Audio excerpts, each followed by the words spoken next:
Lovern is a nationally respected UFO researcher and author. He has penned 2 groundbreaking titles, Appalachian Case Study, UFO Sightings, Alien Encounters, and Unexplained Phenomena, Volumes 1 and 2. And it has been quite a while since Kyle's been back on the show, so it is a pleasure to have you back, Kyle Lovern, and thank you very much for taking time out to be with us. Hey, Michael, it's great to be back on your show. I've always enjoyed it. I think this is the 3rd time, and we always have a lot to talk about, and you get some good, interesting callers. I know you have a lot of faithful listeners, so I'm real glad to be back on again. Absolutely, and well, I thank you, Kyle. So, what's new? What's going on with you? And I understand that you had formed a new group. Yes, I have. I've got a group that just formed. It's called Appalachia UFO Research Society. We've had a lot of sightings here in the last few months, and I'm just too busy. I've got a couple of day jobs I work, and it's hard to get out and investigate some of these cases and these sightings. And I have got to know some folks that are also interested in this subject, and I asked them to form this group, and we're just really getting off the ground with it. But so far so good, and we call it AURS, Appalachian UFO Research Society, and the others are Mark Corbin and Chad McKenzie, Sarah Clevenger, and Thomas Junebug Fugit, and I hope a couple of those guys may call in later with some recent sightings that they've had themselves. But I actually had a really great sighting myself last October, 2012, here in southern West Virginia where I live, and I'd like to tell you guys about that. But we can do that a little later. Please. We can do it now.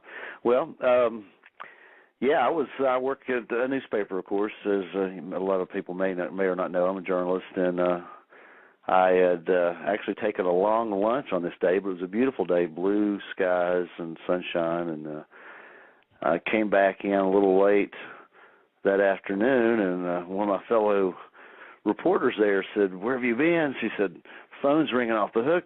People are seeing a UFO." I said, "Oh, you're kidding," because she said, "No, I'm serious," She said, "In fact, my husband's one of them. He works at the local railroad yard here. We have a pretty big railroad yard, North Fork and Southern." And she said he and his fellow employees had just went outside and they saw this UFO. It was a daytime sighting. And so I thought, wow, that's pretty cool. And about 5 minutes later, I got a call from a lady. She said, "Hey, I know you're interested in this. You've written a couple books. You know who I am." And she says, we've been watching this UFO, and it's still there. I said, "You're kidding, it's still there." So I, of course, went outside. We're in a little small town, but it's a street down the main street of where we are here in Williamson, West Virginia. And I couldn't see nothing at first, and I look across the street, and there's an automotive repair shop over there, and they were looking up. So I walked over, and sure enough, there it was, broad daylight, this really weird-looking UFO. And apparently it had been there for a while because, like I say, I'd got the call after it had probably been viewed and witnessed for about an hour. And I run back over and get my camera, tell some of the other employees that I work with at the Williamson Daily News. They came out, so they were witnesses. All the people that worked at the automotive shop and some of their customers, they were witnesses. And everybody was driving by were like, what's going on? And they'd stop and they would look at it. And it turns out that this was also seen over in Pikeville, Kentucky, which is about 30 miles from here, and a few other little towns around Pikeville and here in Williamson, so eastern Kentucky, southern West Virginia. And it was there hovering for about 2 hours. And, it's for those that might want to, if they haven't seen it, you can go to YouTube and type in Virgie, Kentucky UFO. That's VIRGIE. That's another little town outside of Pikeville. And there was an amateur astronomer. He's also a science teacher that got some real good photos and footage through a telescope, and it's on YouTube. So those that might be interested in seeing this, it would get real bright and then it would get dim. It was almost translucent at times, and it was sort of oblong shaped.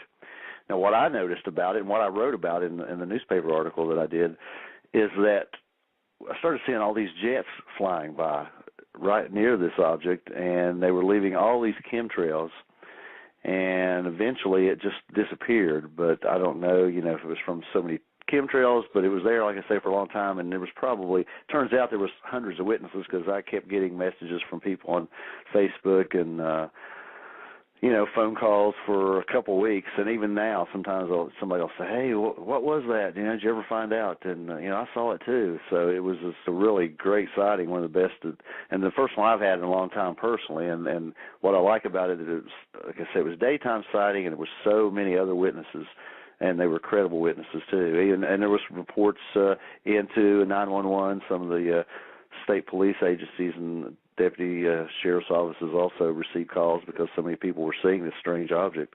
So that was a big one, and it's not been that long ago.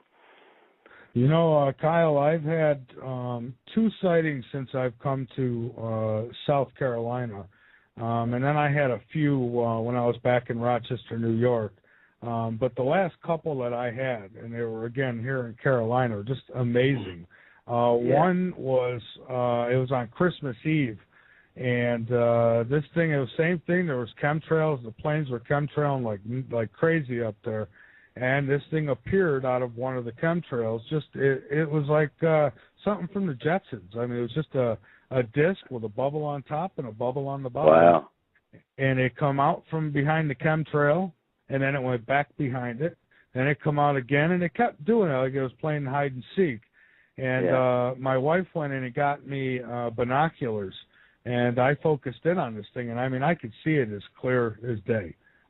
Just never seen anything like it before in my life, except for maybe on TV. Right. You mentioned your wife. I didn't have my binoculars, so I called my wife. I said, get the binoculars, go out on the back deck. I told her which part of the sky to look at. And sure enough, she saw it really good with the binoculars. In fact, when I got home, she drew me a photo of what she thought it looked like, because I had a decent camera, but nothing that I could pull it in real close.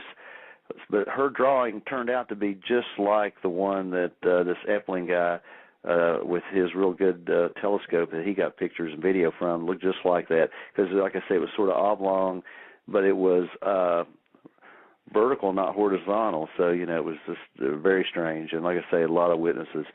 And just this past week, a couple of members of my group had sightings on the same night. One here in Williamson, and the others are down and around Grayson, Kentucky.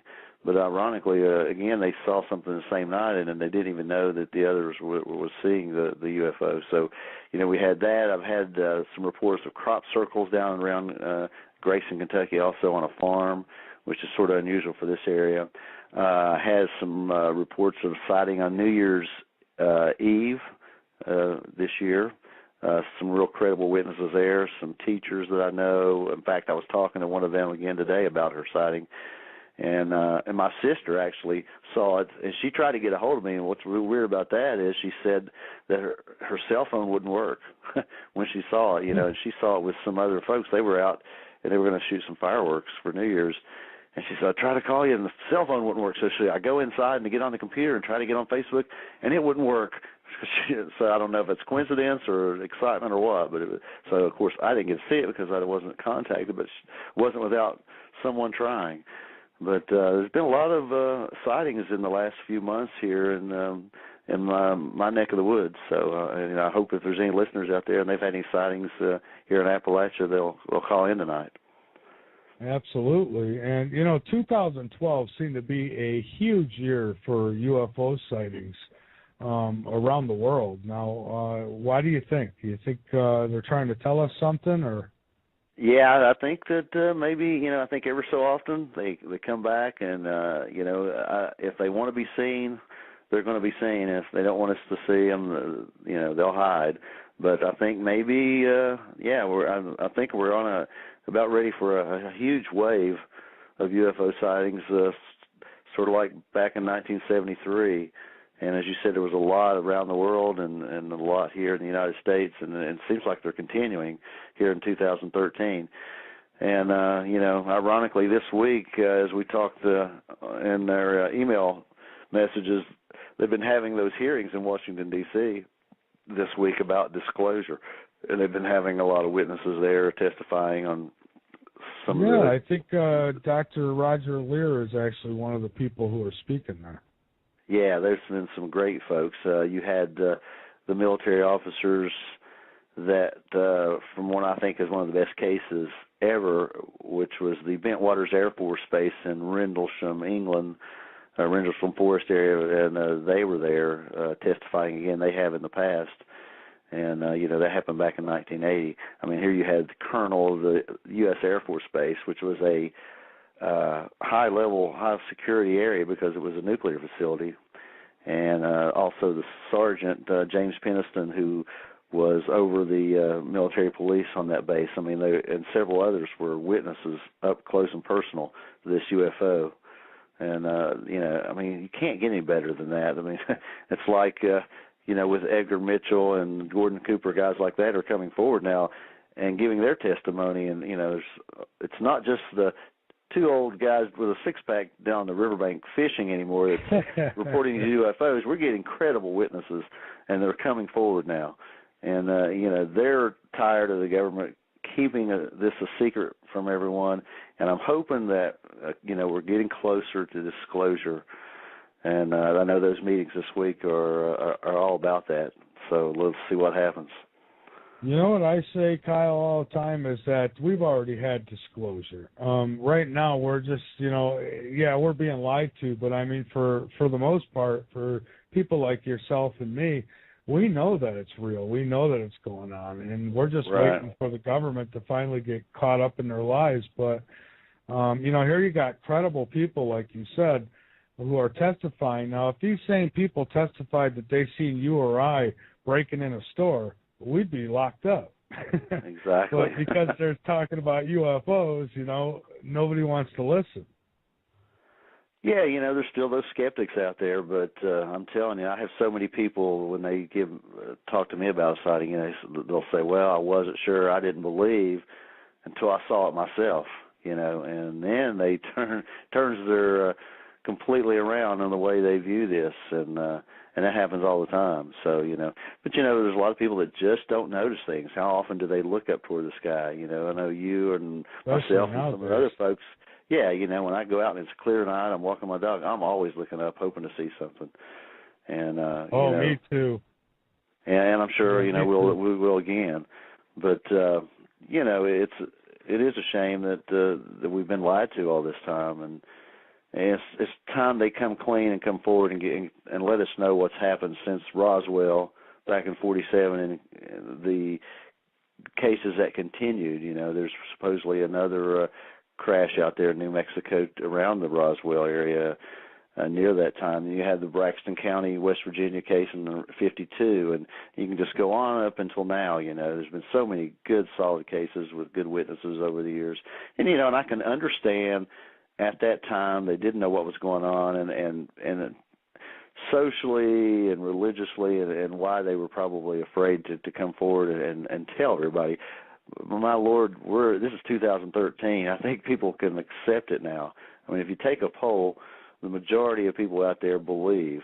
And, come on and come forward and tell us what's going on, and let us know what evidence they have and what they know about this phenomena. Exactly. And for the ones who might not be able to handle it right away, we have therapists for those people. Yeah. Well, yeah,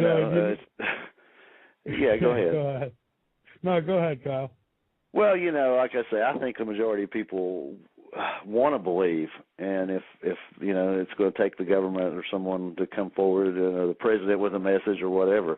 But, there's probably still going to be those that say, oh, they're lying. There's still those people out there that think we didn't land on the moon, and maybe they have something there. I don't know. Maybe that is a good conspiracy theory. But, there's just, again, like we just mentioned, too many great witnesses out there that have seen something. They've come forward now. I mean, you've got guys like Dr. Edgar Mitchell, who was the sixth man to walk on the moon, a brilliant man, a NASA astronaut.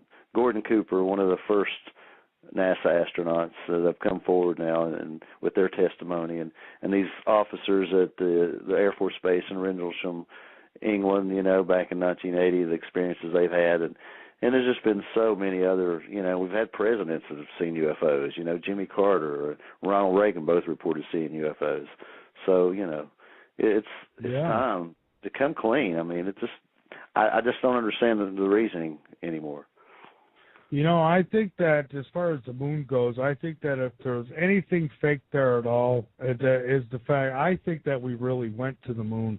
I could, however, buy that with the footage we were shown could have been something they did in a studio, maybe, because maybe what they did get up there, they, didn't want to share with us. So, but as far as us not going, I don't believe that. Right, me either. I think we went too, but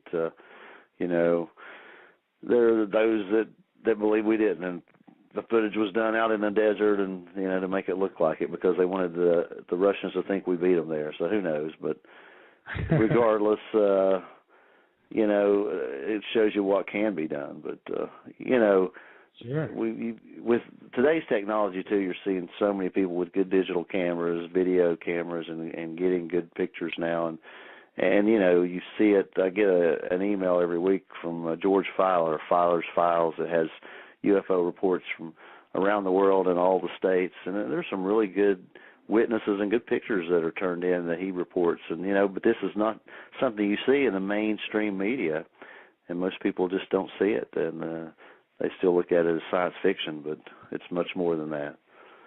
That's right. And Kyle, I think one of the biggest reasons that they have kept the UFO phenomena under as much wrap as they can, I think it's because of the energy, the way they're powering these crafts. I think that they don't want that free energy, I'll call it, to get in the hands of the people. I think that's one of the biggest reasons. That's probably a good theory, I'm a firm believer in that. Money talks, and the big oil companies run the show and making their millions and billions of profits. So all of a sudden we get this great cheap energy and power source that these things are powered by. Who knows what it is? But I'm sure we've gotten. You've heard about the back engineering that supposedly we have done when we have gotten like the crashed UFOs at Roswell, and look how quickly we came forward with a lot of technology. And I'm sure we've gotten other technology. There's those reports out there that says even that we've had contact. The government's had contact with aliens, and they know their agenda, and they've worked out a deal with them over the years. But maybe that's part of the reason they didn't want us to know, because they worked out a deal, because there are alien abductions that's happening, and people are going to know, why do you let this happen? Why do you let it occur? So right, and part of it. I would think there probably would have to be some kind of deal, because, why would these alien beings, these UFOs, why would they show up in our skies and not land and say, hey, we're here? So, exactly. And it's not like they don't want to be seen. I mean, because they sometimes seem to toy with people. Exactly. Like I said, I think when they want to be seen, they're going to make it easy. But yeah. Well, I hope it's soon. What I worry about, too, though, is there's so much out there now about the government using a false flag alien attack as part of their agenda. And, I would hate for a real, extraterrestrial to land and try to say, hey, I'm here in peace, and people beat the snot out of them. Yeah. So. Well, and how would people react, I mean, look what we did to the American Indians, Yeah, exactly. We showed up, and we were basically alien. The white man was alien to them when they came from Europe, and look, it didn't turn out too well for them, did it? No, not at all. Now, what about crop circles, Kyle? What do you think's going on there? Why do you suppose they're making these things? And I look at some of them, and it almost looks like they have planets in these designs. Like, I don't know. Yeah, I mean, some of them, the shape of those is just unbelievable. And like you said, they're either they're planetary maps or they're some kind of message, but they're just amazing at some of the crop circles you see, and especially over in England, it seems like a lot come out of there.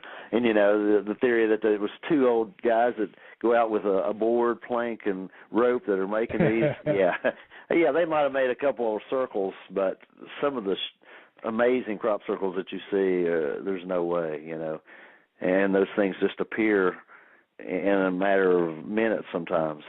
It would take somebody, hours or days to make those in the cornfields or the wheat fields. So I think there's something to it, Maybe they're sending us a message, or, again, there's people out there that are a lot smarter than myself that probably know, but I think we would love to know. They could explain it to us, and we could hopefully, in a way, we could understand it, but just tell us the truth, Yeah, exactly. I look at these things, and I was just looking at a page full of them today, and it's just some amazing designs. And again, it almost looks like they're showing us some kind of planetary maps, or maybe warning us about something, or maybe it's a message saying, "Hey, here's where we are." I don't know, but if someone figures it out, I hope they tell me. I want to know. Yeah, you'll have them on the show for sure, huh? Absolutely.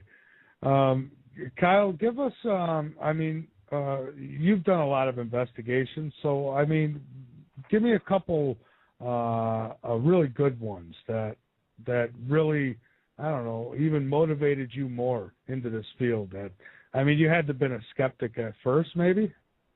I think I've been a believer from a young age, because I had a sighting with my family when I was real young, about 8 or 9 years old, and I think that sort of piqued my interest. And then again in '73, when we had all those sightings around the United States, I had another sighting, and so I've been a believer for a long time. But I'm also smart enough to be skeptic, and I know some of the sightings are explainable. A lot of them are, a high percentage. Some of them are probably were the stealth fighter when they were experimenting with that, and other sightings can be explained, but there are those that can't be explained. And I've got some interesting cases in my two books, and from West Virginia and Kentucky, and just so many good ones. And one that's really piqued my interest, and I think we might have talked about it before, you might have heard about it, was a CSX train over in eastern Kentucky near Paintsville, Kentucky. And supposedly it was coming around a real rural area at a bend near a river at about 2 o'clock in the morning, and they saw these lights, and the lights just were basically UFOs, and one of them struck the train, and it was covered up. But I really believe this happened. Some people were skeptical of that, but the train is sort of crippled, went and limped back into the train yard. And when they got there, there was these guys waiting on them. They covered up the train. They got the employees that were on the trains and separated them and kept them, sequestered them for hours. And they covered up the train that had been hit by the UFO, and it was just a major cover-up. And I think there's something to that. Where there's smoke, there's fire, as they say, and I think that's a real good case.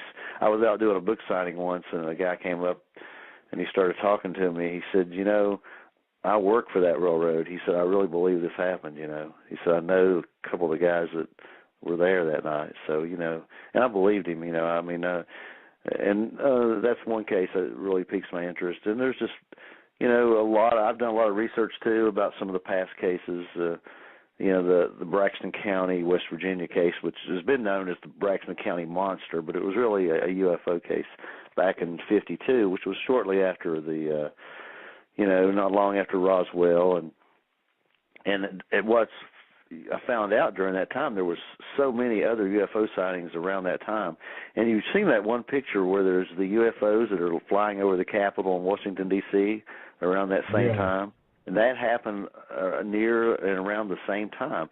And, if you air miles, West Virginia, Braxton County from Washington, D.C. is not that far away. So, there was some parallel there to that case. And there's just been, like I say, I've talked to a lot of people that have seen things, and so many of them don't usually tell anybody. they're willing to tell me because they know that I'm interested in the subject and I've written about it, and they want to come forward. I had another case that I found one of the most interesting was from an eyewitness.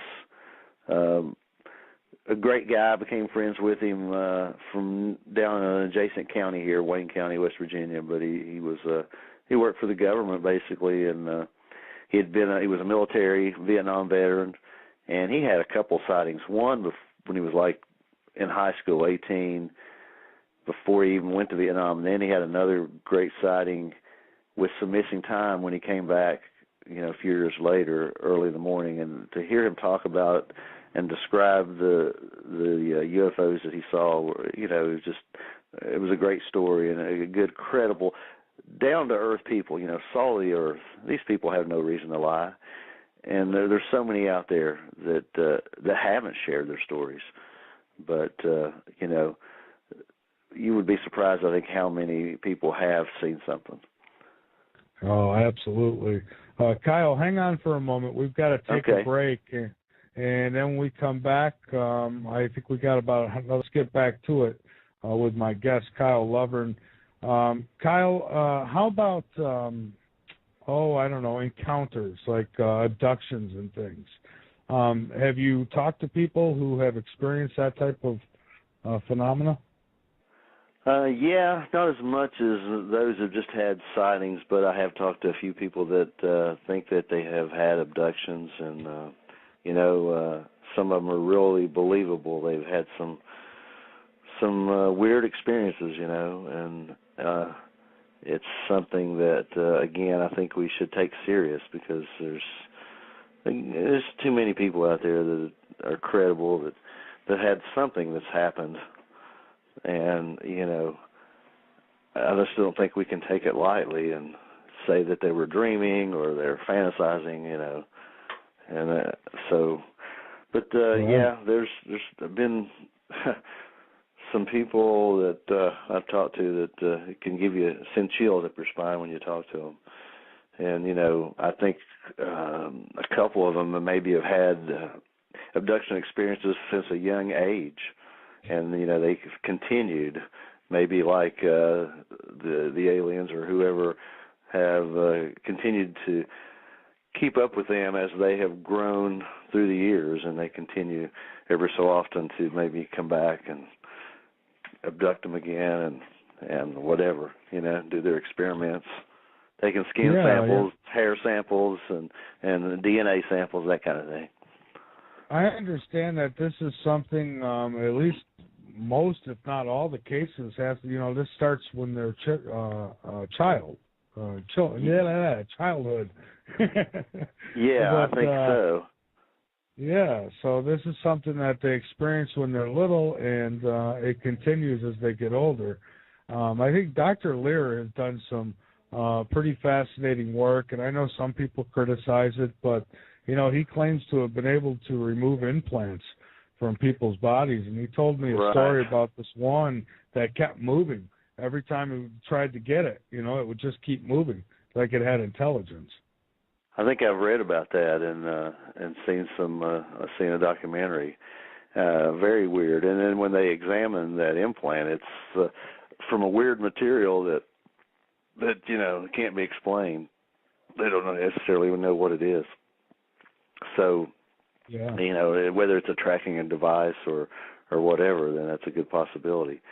But, not only we were talking about people being continued having abduction experiences from a young age until they're adults, I think they also may, when they have children, they abduct those children also. And it stays in with the family, which makes it a little scary when you think about it. I mean, you feel like you are the protector of your children or your siblings, and sometimes, and then you don't want that kind of thing, but you're powerless to do anything about it if it's happening.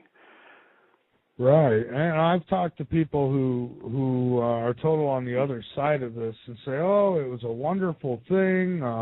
They impregnated me, and and then they took the baby, and they act like it was a blessing." And I'm thinking,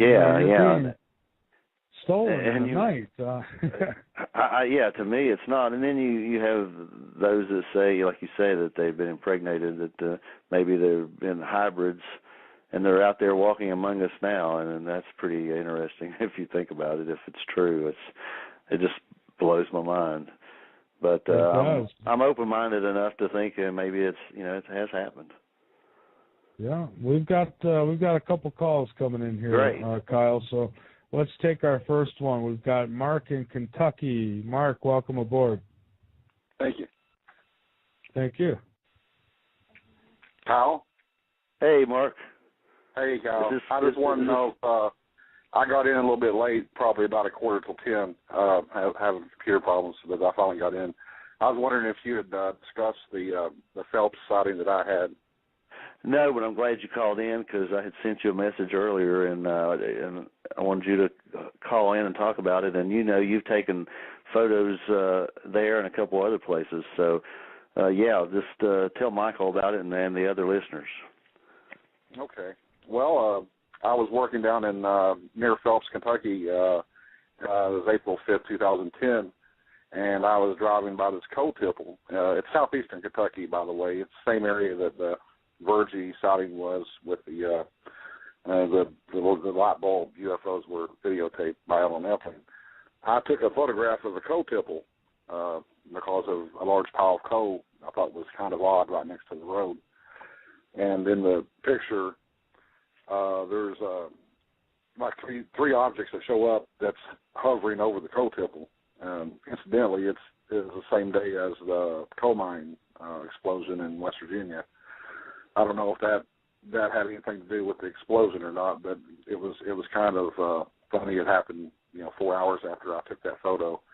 But you can, if you want to look at the pictures, you can go to my blog and look at them. I have them on my Facebook page as well. The blog is ufosinkentucky.blogspot.com.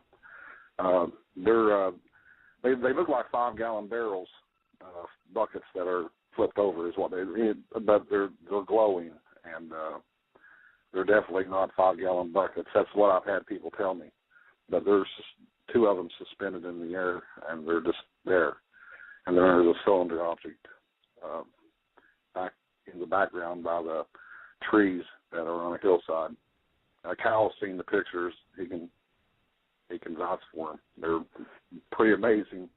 Yeah, they're very, very good pictures. And by the way, Mark is one of the guys on my group, the Appalachian UFO Research Society, and he does a great job with his blog. And he also got some pictures I thought were great. A few years ago, he was just taking pictures of a storm, but then you see these UFOs over some, I think it was like power lines, wasn't it, Mark? And I think those were really good.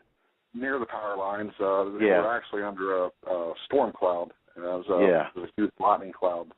And I was trying to get a bolt of lightning on camera. I was trying to photograph a bolt of lightning. You know how hard those are to photograph. And these 8 objects show up. They're in some type of formation. But I've captured quite a bit of stuff over the years. Since about 2007. I've been there. Now, what did these UFOs look like that were coming out of the storm? That's pretty interesting. Yeah. There's different shapes. One of them looks like the classic Saturn shape. Sort of reminds me of the object that was photographed in Brazil in 1958. Another one, the lead object is more hard to describe. I don't believe they were actually materialized. I think they were akin between disappearing and appearing or whatever, because they're kind of I don't know. It's just weird. You have to look at it to appreciate it. There's 8 of them, and they are in some type of formation. And that picture was taken in 2007, and now the coal tipple picture was taken in 2010. Which was 3 years ago last month. And I also took another photo in Chesapeake, Ohio, November of last year that shows I don't know what it is. It looks like a ball in the sky. It's there. It's just clear as day. And but yeah, we definitely have a lot of activity here in this part of the country, especially this part of Kentucky, from northeast to southeast. It's like a big corridor of activity going on. And Matthew, I find that fascinating. Were these any of these UFOs glow at all? And I'm asking for a reason because we had a sighting some months back here, and these things, they were like tubular objects, and they were just glowing orange. They had like a white light coming out of the back of them, and they looked like they were in formation. There was 4 of them. And the more I think about it, for all I know, it could have been one giant object with just 4 tubes, connected. But this thing just glided over us, and no noise, no nothing. And it came out of a storm. There was an electrical storm going on, off in the distance a ways. Right. Yeah, they seem to like the storms. I think they harness some power from them.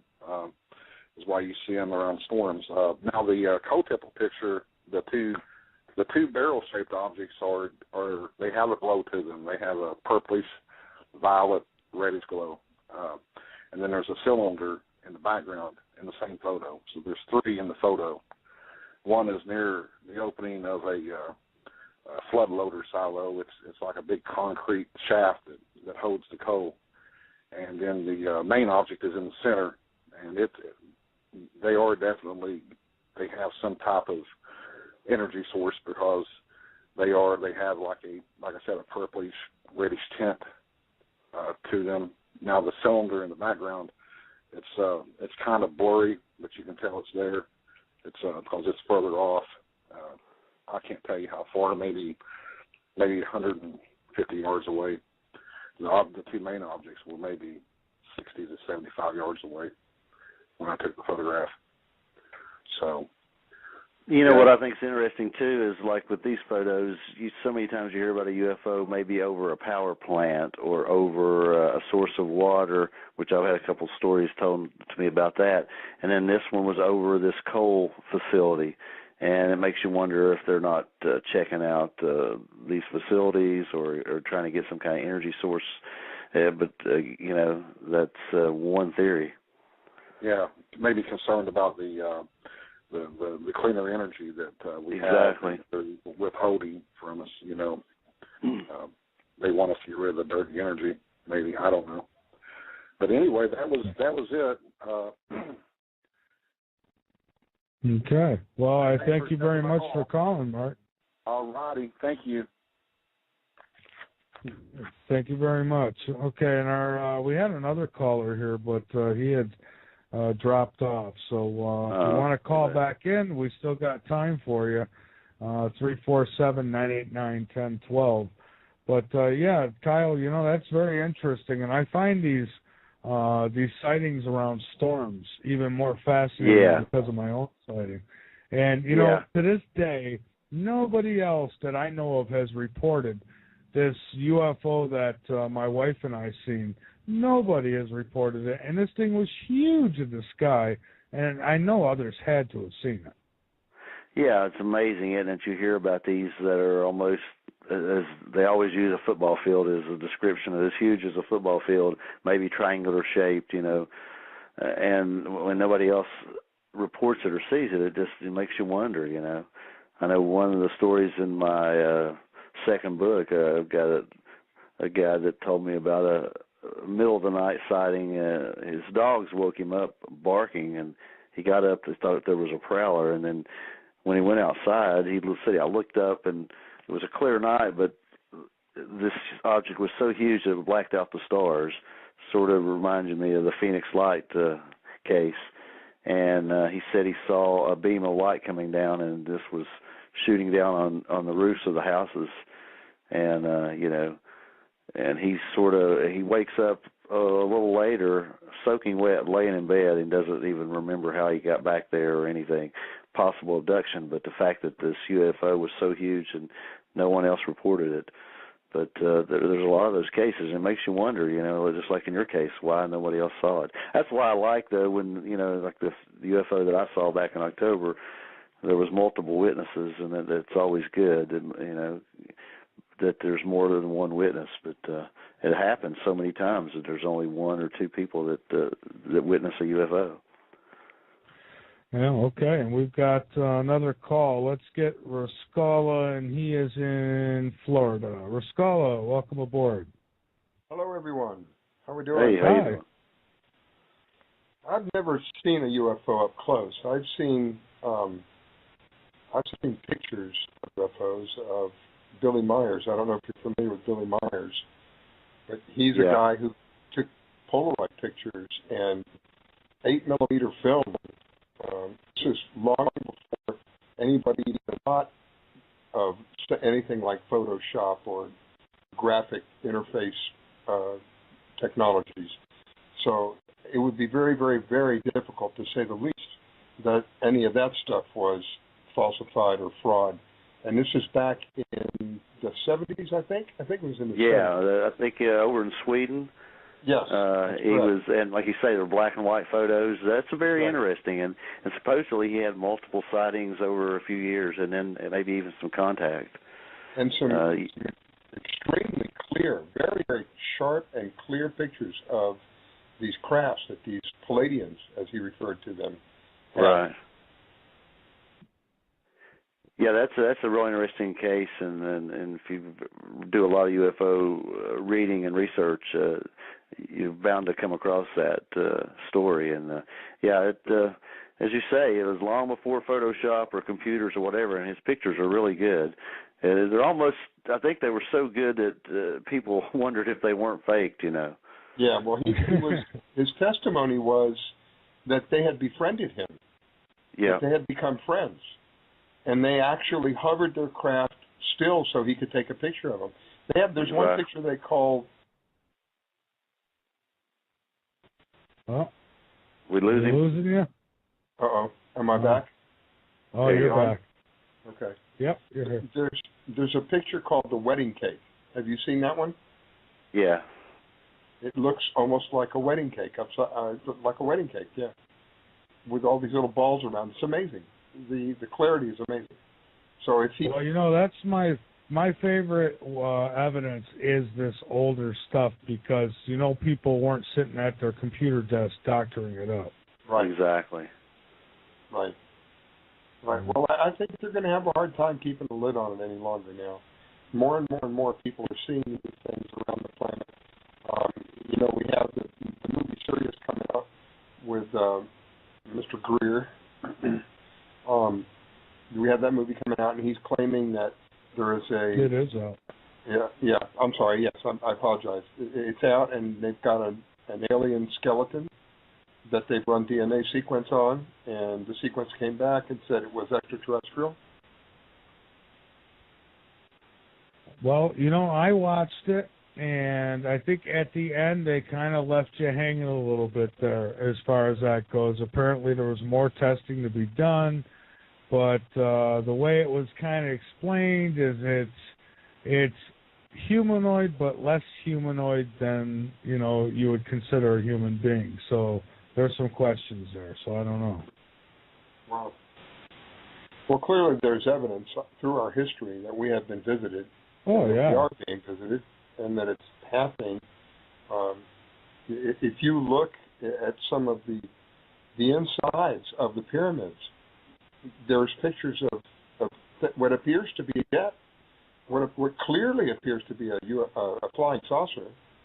There's no question about that one. I'm a firm believer in the ancient alien theory, that they've been coming a long time, and not only in the Egyptian pyramids, but the Native Americans, and you go all around the world and you look at cave drawings or paintings on some of the caves or whatever. There's pictures of that look like UFOs or maybe aliens or someone with a spacesuit on. I mean, numerous types of those, and you know. Again, there's, to me, good solid evidence. And it shows that they've been coming a long time and they're keeping an eye out on us. And they keep coming back and checking out our progress and seeing how we've advanced. Well, I don't have any evidence to prove what I'm going to say to you. This is just kind of a theory of mine, so to speak. But I think that we're being visited by I don't know, I can't tell you how many different ones, but numerous different races of aliens. And this is how we've gotten, it's almost like the Earth is like an experimental ground for these people. That's how we've got all the different human races. That's how we've got Chinese, Japanese, Korean, American, European, Arabic, you know. That's how all this happened, I think. I mean, it just doesn't seem right that if we started from Adam and Eve, then we should all look like Adam and Eve, and we don't. You know, we don't look exactly. So somewhere along the line, somebody played some games with us. Played with the DNA, and yeah, that's a good theory. I'm just wondering if any of that would hold any validity. You know, that they're all different, and they're all acting in their own ways to help with whatever they feel is most important to them. Some of them I really think are malevolent. I really don't think that they have our best interest at all at heart. While other ones do, and the ones that do don't want to say anything. They're kind-hearted and they don't feel it's their place to step in. While the other ones who don't care, they have no problem stepping right in and doing whatever they want. You know, and if that's the theory is true, that's probably why the government doesn't want to come forward, you know, because it would just change the whole way people think with religion and how we've, you know, based our whole life for years. And that's probably a lot of it. But that's a good theory, and, you know, there's probably something to it. Honestly, if you think about all the people that you know and all the people, Michael, all the people that you know, how many of all the people that I know, how many of them do you really think would freak out if the government came out and said, okay, well, there's been UFOs visiting us for many years. We've held it from you, but we think it's time for you to know. Honestly, how many people do you think are going to freak out with all the knowledge that we have? Exactly. You know what, Roscola? I think that anybody who knows me and has had a conversation with me well enough to know where I stand, they'd probably call me as soon as that was announced. And, you know, maybe they'd be a little scared, but, you know, I wouldn't. And I think that would fall right into the hands of the New World Order's agenda, really. Think about it. They love to divide. How better to get things riled up than say, hey, they're here. You know, so I don't know. I still think it's got to do with that free energy. I think that's the biggest reason they're keeping it from us. It's got to be. I would say that's a real possibility. Roscola, what about you say you're from Florida? Have you ever seen the pictures of the Gulf Breeze sightings from the late 80s? I was actually stationed in Panama City for several years and saw some things, but I really can't say. I'll tell you, sometimes you can really be full. Your imagination can take great, you know, just really mess with you. I was stationed at a base at the time, and I don't even know if they have this particular command around anymore. It was called the Air Defense Command, and our duty was to defend the contiguous United States. It was our duty to if we felt that there was a threat at any time, we had the authority to go up and take care of that threat. And so one of the things that we did quite a bit was we shot off drones. This is how far back this technology goes. We shot off drones that were remote controlled back then and then shot lasers at them, and then depending upon where the laser hit the drone would come down, and we do it all over again. Well, one thing that happened while I was there one night, I used to work midnights, and I worked right on the flight line. I watched the jets as they came in. And this was highly irregular. I had been stationed there for about 8 or 9 months, and all the lights on the runway went out of nowhere. Then a couple of lights in a couple of the buildings that were hangars that were on the far side of the runway from me went out. Then I heard what I thought were jets. I mean, it sounded like jets. And it was a very dark night, and there wasn't a moon that night. And without all the lights, you really couldn't see a lot what was going on, but I saw 3 shadows come down that appeared to be in a triangle. And they sounded like jets, but they acted like helicopters. And I thought, oh my God, it's flying saucers. They're in cahoots with the Air Force, and nobody told me anything. This is how naive I was, you know. Yeah. And nobody said a word to me. And I worked as a researcher. That was my duty. And I said, you know, this was like, it was really hitting me hard. I was going, they never say anything to me about this. I should know about it. I had a top secret clearance. I mean, I'm thinking, oh my God, you know, they're keeping this from me. So I didn't say anything. All that went on for maybe a matter of 3 or 4 minutes. They rushed these things that I thought were UFOs, that to me were UFOs, into the hangars, and all the lights went on once the hangar doors were closed. And I thought, naive me, we're going to hear about this in the morning. Not a word, not any word. Right. That went on for about 3 or 4 months before I realized those were Harrier jets in the experimental stage. They were painted black with no markings on them whatsoever, because they were still in the experimental stage and they were still playing with them. So I don't know if you know what a Harrier jet is, but they can take off vertically. They make a bunch of noise, but they can lift off vertically. Yeah. And so I've seen things that I thought were UFOs. I believe that was a UFO for quite a while, but I've never really seen one up close where I could say no. There's no question of what I've seen. Even though I was right around the corner. Drones you were talking about, and that was way before we knew anything about drones.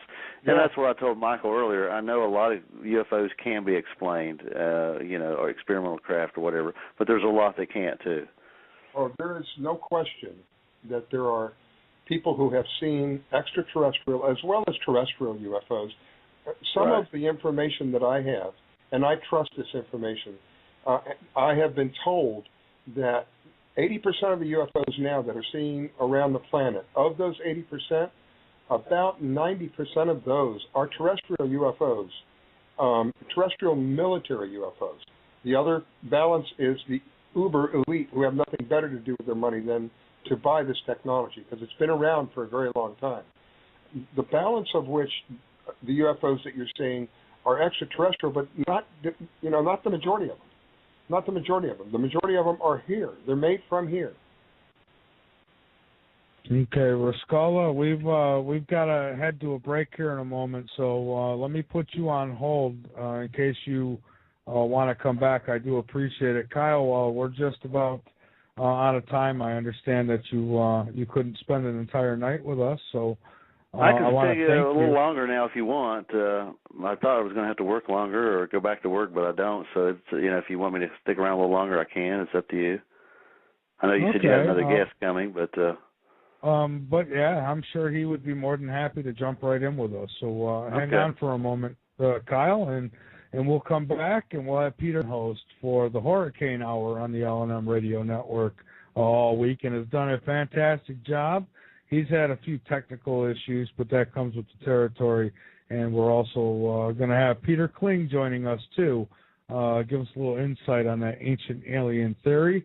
347-989-1012. And, again, you've got to press 1, because we do get a lot of people who will call in and listen on the phone lines. That's just another way to listen to us. And I won't know you want on unless you press 1. And you can call in using Skype and our website, www.latenightinthe-midlands.com. And if you go to upcoming shows above the chat room up there somewhere near the top, you'll see tonight's show listed with Kyle Lovern. Click on that, and his links are right there. And you can go check out his website. And, let's get back to it. And we've got Kyle and Peter Kling. Welcome back to Late Night in the Midlands. I tell you live here, my friend. And Rascala, welcome back. I don't know why I ever let you talk me into doing a radio show. I'm on here regularly anyway, so. Yeah, absolutely. It's almost 5 nights a week for Peter sometimes. This week it actually put him on the payroll. It actually has been five nights, or at least I did 5 radio shows this week. Every day I've done at least one. So, well, today would have been 2, but unfortunately the host had a couple of situations that came up, and he wasn't able to do the show, so we rescheduled that one. But I'm here tonight, a little bit more refreshed, not quite as burned out. Well, good, Peter. We're discussing, as you know, the UFO phenomena, and we did bring up the whole ancient alien theory, and Kyle kind of buys into it, and so do I, and I think you do too, don't you? Oh, absolutely. First of all, to think that we are the only ones around, this is the smartest game in the whole universe. Come on, are you kidding me? And the problem that we face is that it's not just a three-dimensional universe, and most people are just not aware of that. Now, I do want to say I caught about the last half hour of the show, and I have to say, Kyle, I agree with you that most of the UFOs that are seen today probably have USA made on the side of them somewhere. Yeah. But when we track this stuff back, where it leads us to in the 20th century, I don't know, we don't need to go back too awfully far, but it's interesting. This technology was brought to the United States via Operation Paperclip. Operation Paperclip, as most people know, is where the United States rounded up as many German scientists as they could and brought them back to the United States and put them to work here, doing the same things that they were doing there. Now, history shows us that at the end of World War II, almost too late to, no, it was too late to make a difference, Germany started coming out with all this advanced weaponry.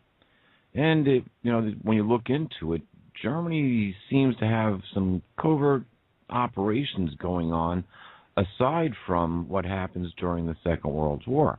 They're doing a lot of worldwide exploring previous to that, looking for the Aryan race, and it's alleged that they have a connection to Antarctica, that somewhere that still might be a secret base there. I don't know how true it is, but it was reported that they saw a giant swastika under the ice on Lake Vostok. Now, for some people who may have been following Lake Vostok, that's the lake that the Russians took a water sample from at the end of last drilling season, or about a year ago. And after almost a year's wait on the results, they first came out and claimed that they found new DNA. And then they said, oh, it was contamination, never mind. Well, okay, whatever. But there is this relationship there, and oddly enough, there's this story which hangs out there about Nazis on the moon. And when you track this back, the story seems to come from, or start with, as Hitler was coming into power, one of the things that he did was he invoked the Norse gods, and he brought the old religion of the Norse people back again, and they got into very occult dealings, and they were they went through incantations to make contact, make alien contact is how it goes. Interesting, they brought back the old Norse gods and the occult religion of that, but they make alien contact. Okay, I'll buy that, because in my opinion they're one and the same. If they're not from Earth, they're alien. But actually, the people that they're supposed to, or the species that they're supposed to make contact with, are the Greys. And first it was just a spiritual contact. As they continued to invoke these beings, they finally made physical contact. And then they started providing the technology that was necessary in order for Germany to start pulling a rabbit out of its hat and get to all these super weapons. Well, what do you think was brought to the United States besides the people that were working on this? It was the same methodology of getting involved with these alien creatures, these extraterrestrials that have been invoked to respond under the old occult teachings of the Norse gods and their religion. That's all brought to the United States, the whole operation. And we have heard, you might think I'm crazy at this point, but how many whistleblowers that have come out of places like Area 51 and different parts of the company or different parts of the military that all talk about seeing or having some sort of interaction with alien life forms. And many people will say, who have this story of alien life forms, will tell you they're giving us technology. Gee, it all kind of hangs together. the back engineering theory after we retrieved the first crash there at Roswell, and afterwards that we did some back engineering. And if you think about it, we made great leaps and bounds after that as far as some of our technology. Well, it probably goes back further than that. Let's take a look at the 20th century itself. Up until the 20th century, about the most sophisticated thing that we had was steam power, and that didn't come up until the past, the previous 75 years. Before that, the latest and the greatest was what breed of thoroughbred that you were coming up with in order to get them to pull your buggy or to have you ride them down the road. That's all it was horsepower or foot power before that. Wagon trains, ox being pulled by oxen. There were no real machines. So we go through about 5,000 years of recorded history, almost 6,000 years of recorded history. And then all of a sudden, in the past, in a span of about 60 years, we go from the first few feet of flight to putting a man on the moon. Where did that technology come from? 60 years worth of technology, most of it revolves around the military or military-associated agencies like NASA. So it's interesting, just within the last 100 years. So what happens in the last 100 years? Well, the biggest thing that we saw where war was mechanized and brought into the 20th century was we had 1914 and World War I, and historians who are worth their salt will tell you that 1914 was a historical change in our civilization. They'll say the same thing about September 11th, 2001. Biblically, what happens, though, is Revelation 12 seems to happen where war breaks out in heaven, and Michael and his angels battle the great dragon and his angels, and no room is found for them in heaven anymore, and so they're cast out of heaven and down to the earth, and then a warning is given, woe to the earth, because the dragon, the one called Devil and Satan, has been cast down to you, having great anger, knowing he has a short amount of time left. And we can calculate that probably happened right around 1914, because there's a lot of other biblical prophecies that all of a sudden start falling in right after that. And when we go back in history, that the real first alleged UFO crash took place in 1897 in Aurora, Texas. And yeah, I've heard about that one. And then we go to Roswell. Now, interestingly enough, this is just a little side note. In 1897, in Basel, Switzerland, there was the first meeting of the Zionist Congress. And in 1947, the United Nations, the newly formed United Nations, declares Palestine the homeland for the new state of Israel. And we have UFO crashes on both years. Isn't that interesting? What do you think about that UFO, that Jerusalem UFO? I'm sure you've seen the videos for that. Amazing Michael, footage. That was wild. You know, I looked at it, and it's not. It doesn't look like a craft that we would understand by any means, and this sucker just shoots straight up. But you know, it could be it could be a remote-controlled UFO that the military has. Who in the world knows? That's the problem. You see, we've learned to engineer this stuff to the best of our engineering ability, and we have been getting the information from alien life forms. Go back to all the whistleblowers. Well, I say all of them connected with some phase of the military and some areas, something to do with Area 51, and they all talk about the same thing: alien spacecraft, alien contact, alien technology being given to us. See, here's the problem, though. Even some of the whistleblowers, I mean, you can't take everything that they tell you, because some of them are still working for the other side. Others are telling you the truth, and then there's some who just like to put a wild spin on it so that they get more traffic to their website. Yeah. Well, Michael, I was actually thinking about this earlier, exactly what you were talking about. I was sitting here, and as you know, we've talked about this the past couple of days about how we see people who seem to have reliable information being controlled by outside forces, by company people, regardless.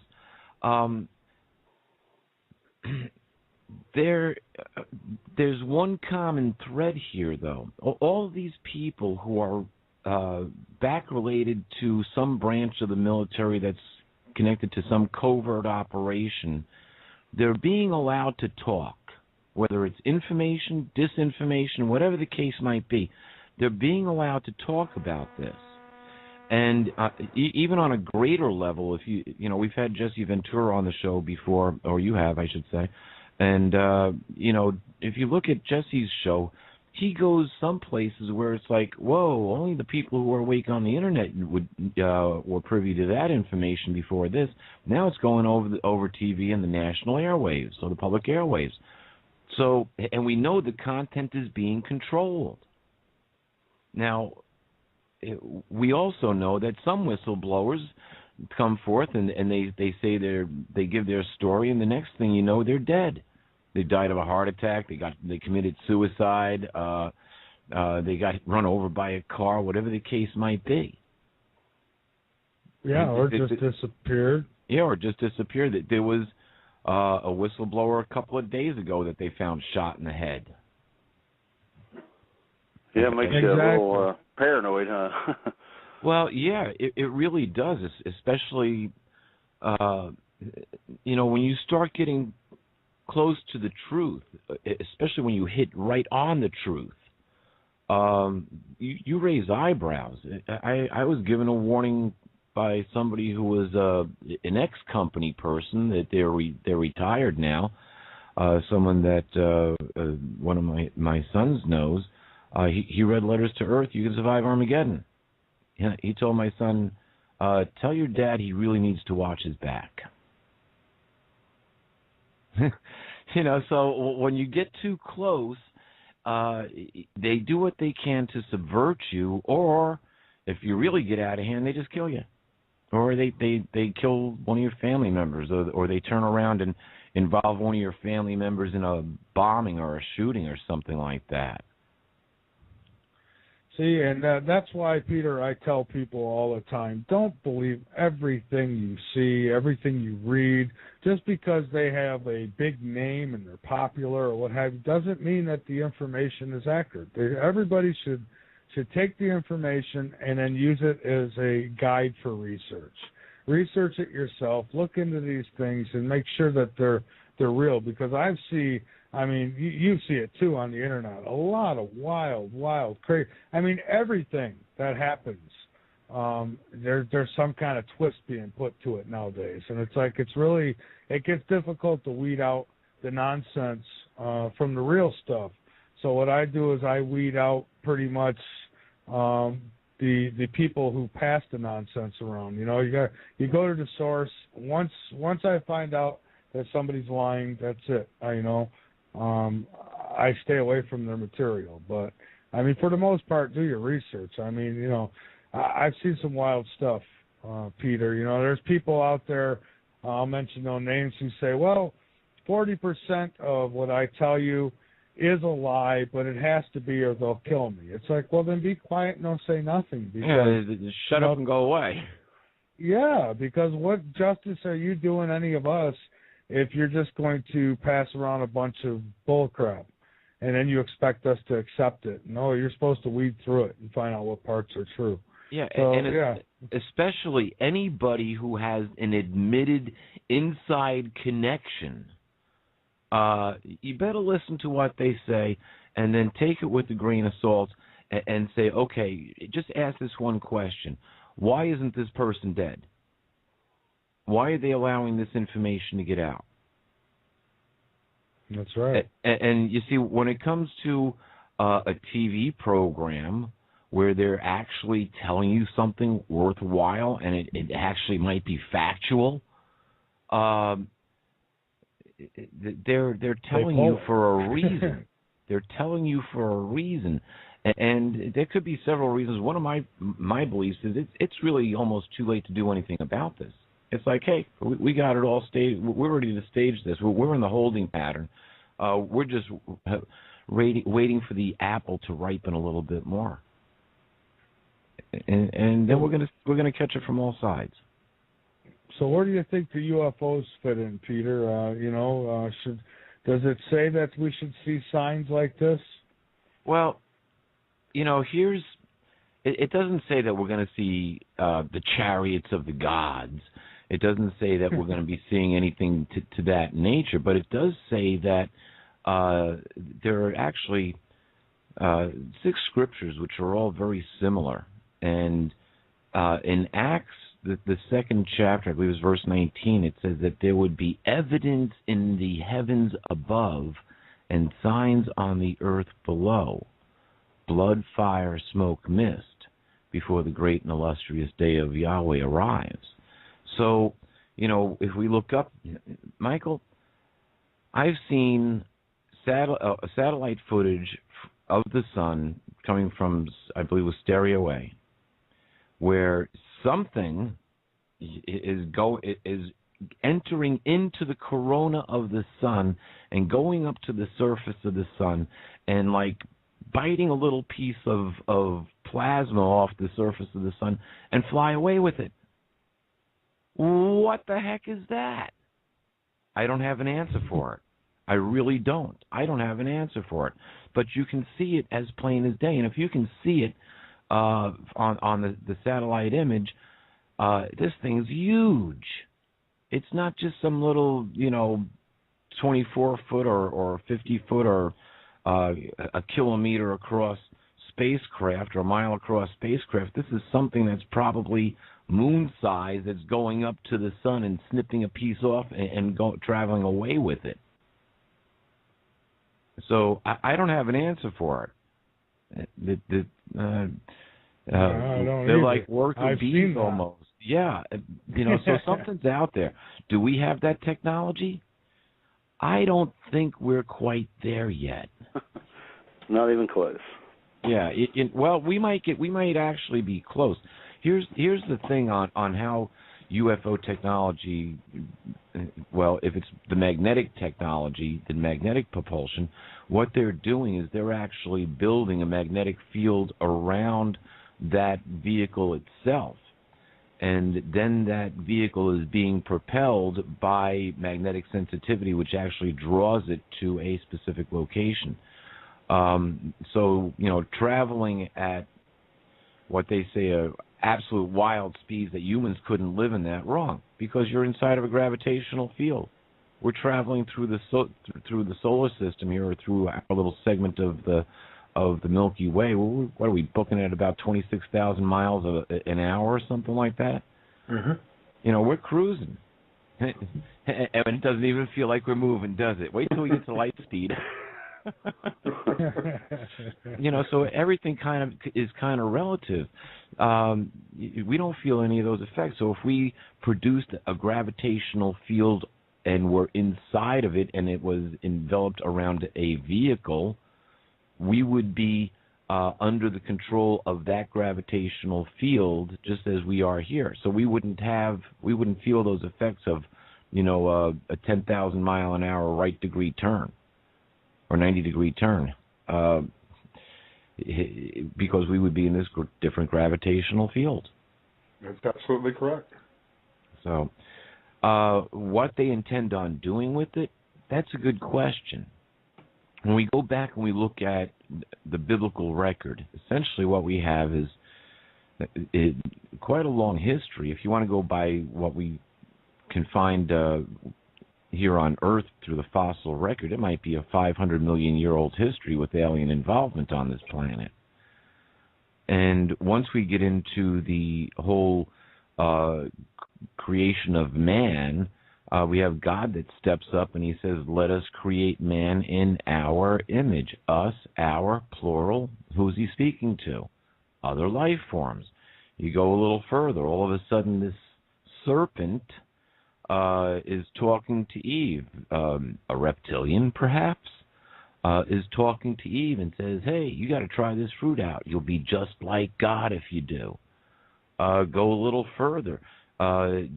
Genesis, the 6th chapter, we get the story of the Watchers, as they called in the book of Enoch. In Genesis, it just says that they are the sons of the true God. They see that earth women are hot. They come to Earth, they take wives, all whom they choose, and they produce this hybrid offspring. So whatever, now when you read the text in the book of Enoch, he says that the life forms that he was in contact with could turn from the form of fire, which seemed to be their normal shape or their normal state, to the form of man and back to the form of fire at will. So they were some sort of energy, I guess. I don't know if they had the word energy back then, but they could go from fire to looking like a human back to the form of fire, or I'm assuming energy, some sort of energy, just by choosing to do so.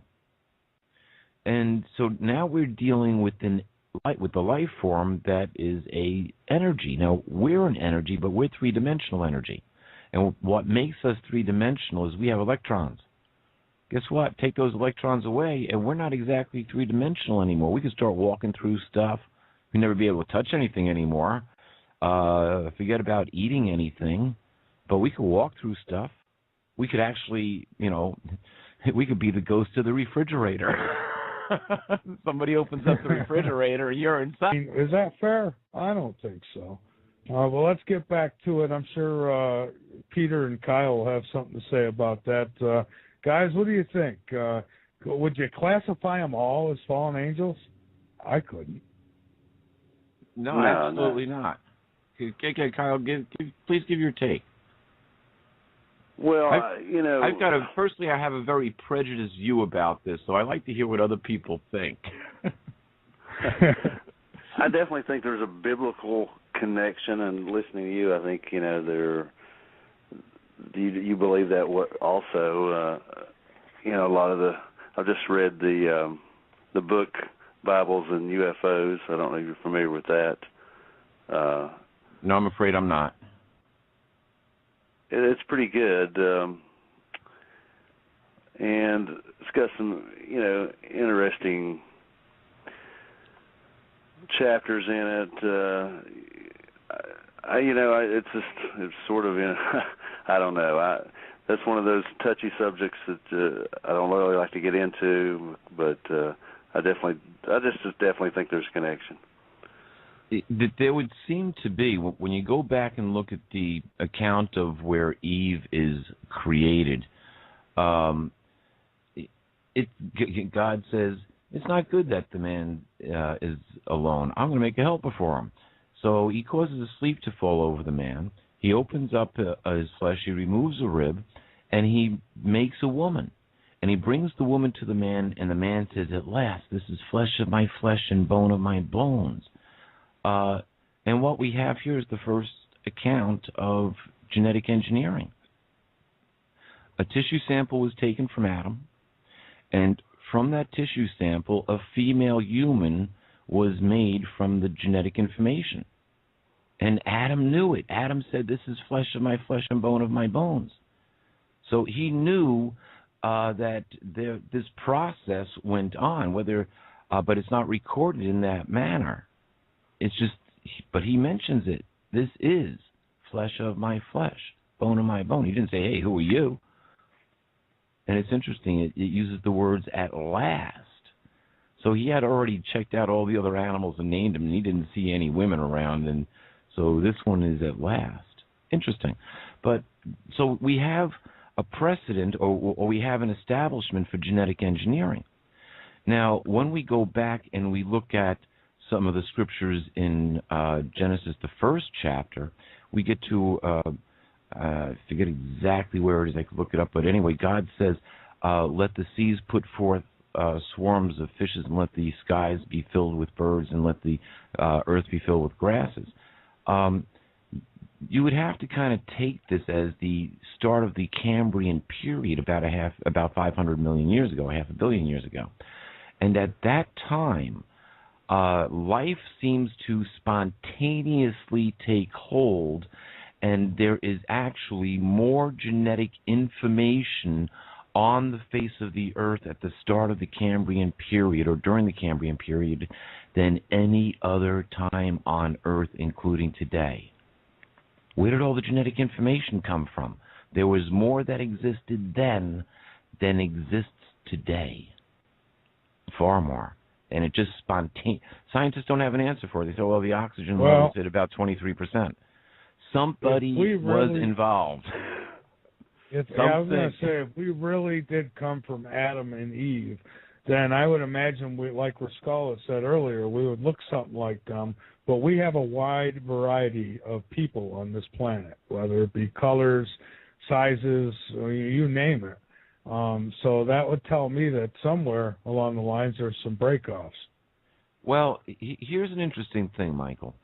Geneticists say that they could take your DNA and totally repopulate the world, and no two people would look alike, just by turning on and turning off the little genetic switches that make people people. We share 98% of the same DNA as a chimpanzee. We also share 7% of the same DNA as a daisy. I mean, that's where the expression came from, pushing up daisies. I don't know. So here's the thing. Our DNA is directly linked to this Earth. We are terrestrial because our DNA dictates that we are terrestrial. Guess what? If there wasn't any land on this planet and it was all a water world, we couldn't function too well in this present condition. We would certainly have to have our DNA drastically modified to get along in a water world. Well, if you believe the Darwin theory, then that would mean that we would have fins and we would have evolved to live in a water world. See, I don't buy that. I don't think that we come from a monkey, but no, maybe we don't. Some of our DNA did. well, yeah. You see, that's the point. Here's an interesting thing that scientists don't have any explanation for either. Neanderthal and Cro-Magnon they exist at the same time, but they both disappear. They vanish. Where'd they go?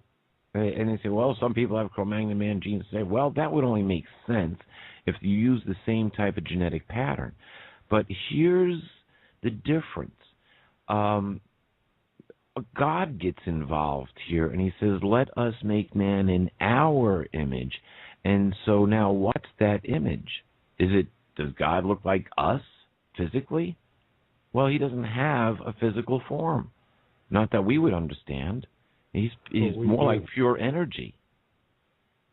So we have a form which is dictated by the planet on which we live. However, our soul, our consciousness, and our life force reflects the image of God. Sounds interesting. I like that theory.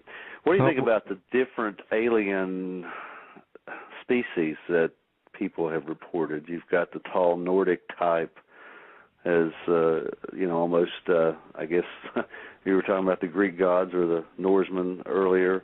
Yeah.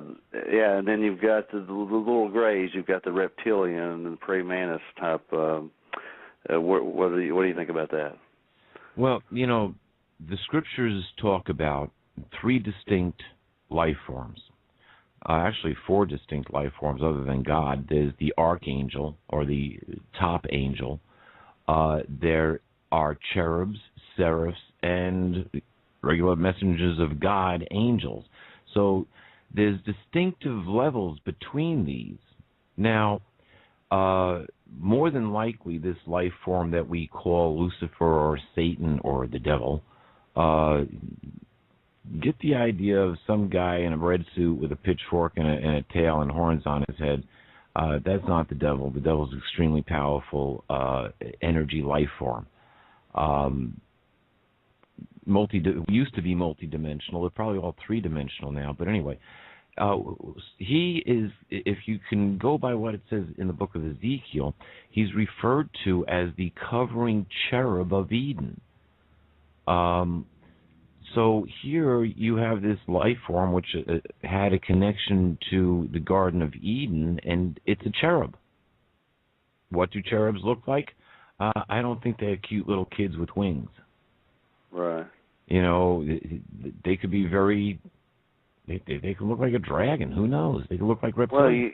We don't Over the know. years, all the different cultures, you've got leprechauns in the Irish culture, and you've got trolls in another culture, and you've got fairies, and people had different ways of describing creatures that they saw, and just like the different interpretations of the Bible that people have come up with. And so, it could all be similar, but they came up with their own way of describing it and their own name for these creatures. Well, the names for those specific ones are dictated. They're not that. I don't believe that there's any account where any humans meet any other angels or any other life forms other than those that are referred to as angels. I don't recall any accounts where humans had any kind of direct interface with seraphs or cherubs. Possibly in the book of Ezekiel, Ezekiel may have seen what he recorded as seraphs, and he said that they had 6 wings and 4 faces. The face of a man, face of a bull, face of a lion, and face of an eagle. So it doesn't sound very friendly to me, But it was more of a symbolic type thing because each one of those faces actually have a different meaning. The face of the bull is strength. The face of the lion is justice. The face of the eagle is farsightedness, and the face of man is love. Interesting. So that's a connection there. But here are some interesting correlations. Actual numbers of this whole situation are given in Revelation. It's not like you have to kind of pull the numbers out based on how it's worded.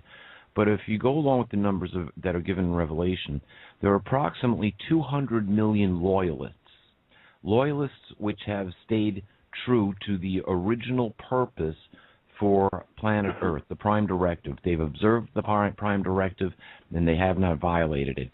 There are about 100 million which have violated the Prime Directive, that they have sided with this life form, this entity or whatever it is that we know as Lucifer or Satan. Now, I'm going to make a connection with the Lucifer end, which becomes a lot less religious in just a second. So, now the interesting thing is we got a total of 300 million of these life forms, which are talked about in the Bible. I was wondering how many Hindu gods there were, so I went and I did some research on how many Hindu gods there were. In the Hindu religion, there are gods and demigods come to a total of 330 million. They named them all. They named all the gods, or all of these life forms that are involved in what is going on with the future of planet Earth. Now, interesting, when you get into the ancient Indian text, the Sanskrit text, it talks about alien battles, or what we would consider alien battles that they saw over the skies in India or somewhere in that general region. So evidently, we might get into something a lot more physical than what most people think is going to happen, and the Bible would support that. It would certainly support that. When you get into Revelation in the 19th chapter, now remember, most people forget the true message of Jesus. Jesus' message was, listen, I'm going to come back here and set my kingdom up, and you're to go out and tell everybody that the Messiah has come. The one has come who is going to ransom mankind and take mankind back and will set his kingdom up here on this planet. Now, when Jesus was put before Pontius Pilate, he said, hey, my kingdom's no part of this world. Really? So, now, he never said he didn't have a kingdom. He just said his kingdom was no part of this world. And when he left before Pentecost, he said that he was going away and that he was waiting, that he would be waiting for his Father to install him as king. And other scriptures will support the same thing going on. So now, king of what? King of the multiverse. And that now means that Earth is inside the kingdom borders of what we would know or call Yeshua or Jesus or the Christ or the Messiah. And so now we have this face-off. Now let's bring this into the 21st century here. Interestingly enough, a few years ago, a little group popped up called the Galactic Federation of Light, which not only encompasses the reptilians and the Greys and the Palladians and the Nordics, but a lot of other groups. And when I was first learning about this group, I'm saying, my goodness, the word, what they're spinning is almost, what they're saying in their message is almost what I wrote in Letters to Earth, You Can Survive Armageddon. And I said, how am I going to battle this? How am I going to prove these guys aren't the right guys? And I lamented this. I almost cashed it all in and said, screw it, I'm done. But I didn't. I got an interesting message that the immortals were coming and I shouldn't worry. And I was real happy after I got that. But it was about 2 or 3 months later, these people who are channeling for the Galactic Federation of Light, or however they're getting their messages there, are telling us that they are soon going to be with us and that our Creator is with them. And then they tell us our Creator's name is Lucifer. Maybe that's why the Vatican named that telescope Lucifer. Makes you wonder, doesn't it? Yeah, it really does, Peter. And just to play devil's advocate here for a moment, because there's some people who just want that solid proof.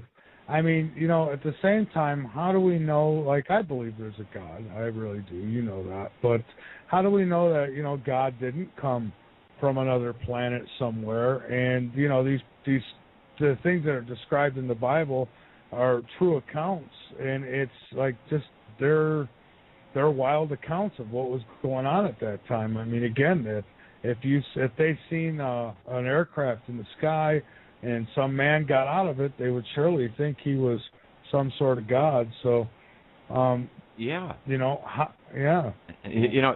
Here's the problem. I've got 2 problems with the Bible. And no, it's not that it's been changed over the years, because if it has been changed, they certainly didn't change it enough. Here are the 2 issues that I have with the Bible. Number 1, it's a need-to-know book. So you don't get a whole lot of details. I mean, come on, they cover basically 14 billion years in the first 2 verses. Yeah. There's not a whole lot of information there. In the beginning, God created the heavens and the earth. Big bang. So 14 billion years. Well, basically, I guess it's about 10 billion years, because then it starts talking about the creation of the earth, and so we cover another 4 billion years real quick, and then we all of a sudden we cover the last 5 billion years pretty quick, and then it slows down as we get closer to us, and now all of a sudden we're looking at the Bible as a book that tells the future. Isn't that interesting? Now, here's the thing. So we have this whole theme that's all throughout the Bible, and it's all about, it really starts with Exodus. And some unknown God by the name of Yahweh shows up, and he appears to this guy who's running from justice from Egypt, who was part of the royal house, and he says, "Hey, Moses, I'm God. And guess what? You're going to go back and you're going to get my people out of Egypt." And Moses says, "You're kidding me." And, he says, Moses is terrified here. He said, "Well, who am I going to say is sending me?" And that's where all Bibles should read, although it's been changed in the later versions here. The latest Bibles have taken it out and replaced it. It should either read that it is either Yahweh or Jehovah, who was the God of Moses' ancestors, Abraham, Isaac, and Jacob, who is sending you. Now, okay, God finally gets Moses convinced that he should go talk to Pharaoh. Moses got a death warrant on his head in the land of Egypt. He doesn't really want to go back there, but he goes back and he talks to Pharaoh. Now, he probably grew up with Pharaoh, because it was his Pharaoh's father, I forget which Ramses it was, Ramses the Great or Ramses the First, I forget which line of order it actually falls in, but they both were raised within the royal house of Ramses, so they probably knew each other. And now Ramses is looking to Moses, or Pharaoh's looking to Moses, and he's saying, who is this Yahweh that I should let his people go? Nobody knew that. And Egypt has all these other gods. And so Moses says, hey, here's my sign. And he tells Aaron to throw down the staff, and it turns to a snake.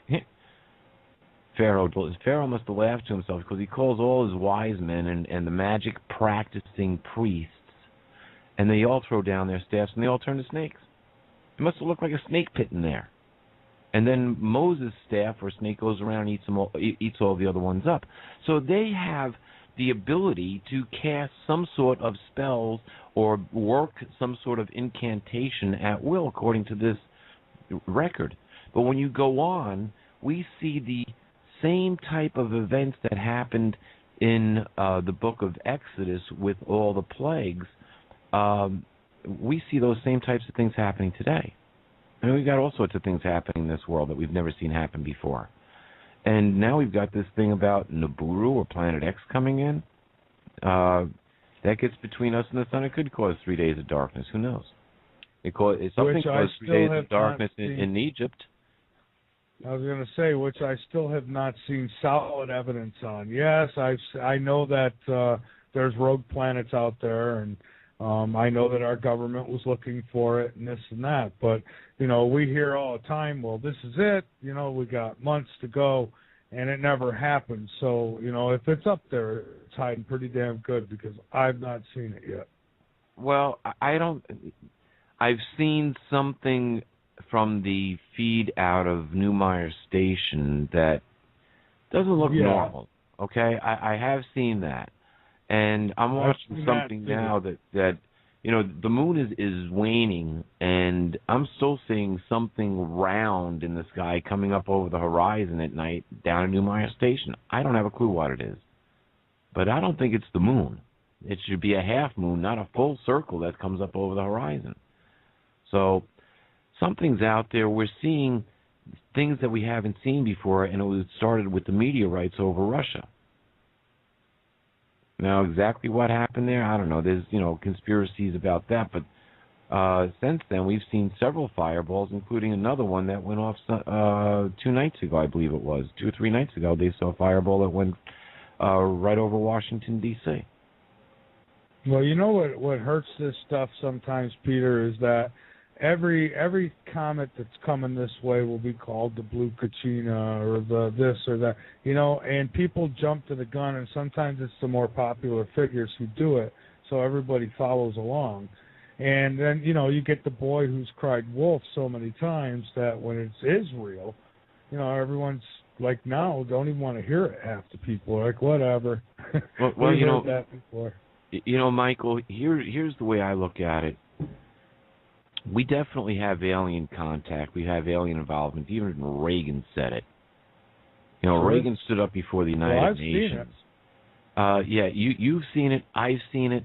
I've had more than my share of it in my lifetime. I wish I never saw it to begin with, and at times I wish I was totally ignorant to this whole mess. I wouldn't wish my life on anybody.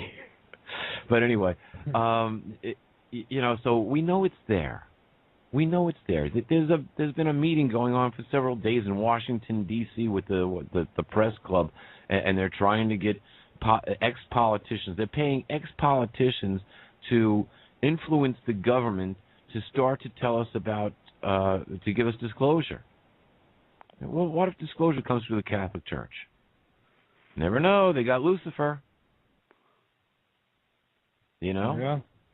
But here's the thing. People don't understand what disclosure is going to do to this planet. It will change this planet. Reagan himself said it. He said how quickly our differences would vanish if we were facing an alien threat from outside this world. And I talked about that earlier.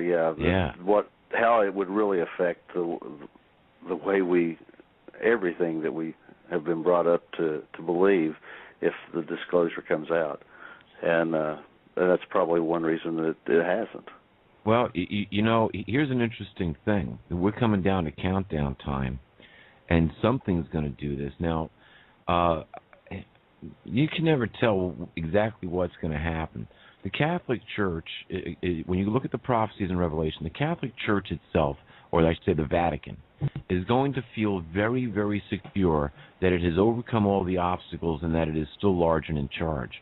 They're trying to put together a one-world religion right now.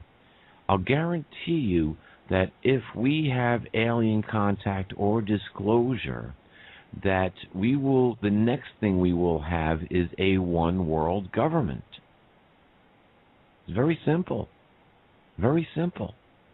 So if you want to have a one-world government tomorrow, have alien disclosure today. That will change Earth's paradigm.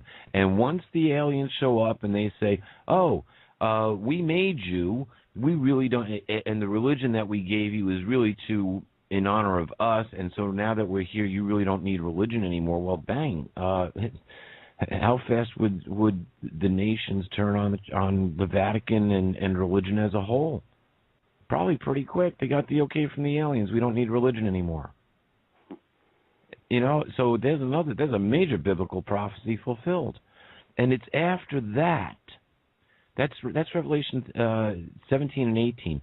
It's after that, after religion is destroyed, that, guess what? The King of Kings and Lord of Lords shows up to claim his kingdom, or what is now territory within his kingdom. And that's where the paradigm changes. That's where we are put back after this battle of Armageddon. It's not the end of the world. It's to clean up the mess on this planet, and then it's going to be rehabilitated, and those who survive this mess of Armageddon will be rehabilitated along with the planet.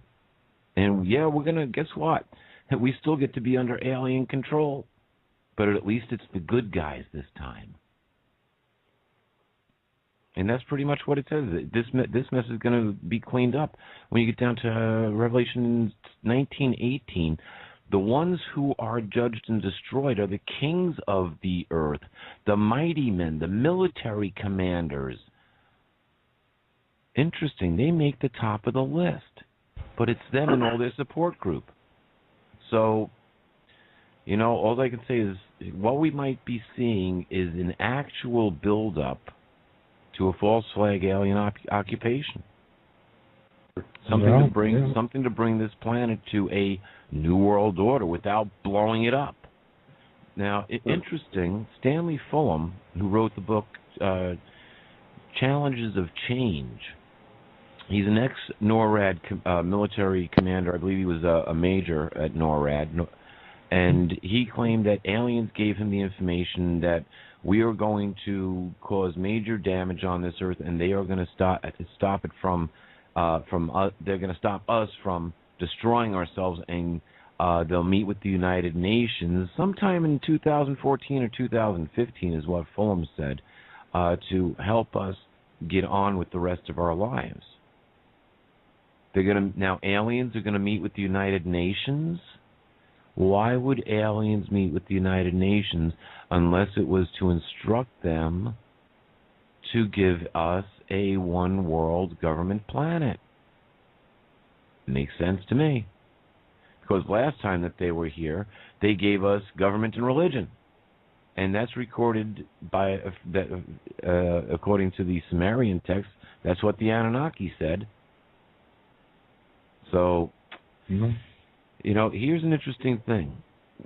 The Watchers that came during the time of Enoch or before the days of Noah, one of the things that's recorded within the book of Enoch is that they gave the people back then advanced technology. They taught them how to metalwork, and they taught them how to cure with herbs and how to heal, and they taught them astrology and astronomy.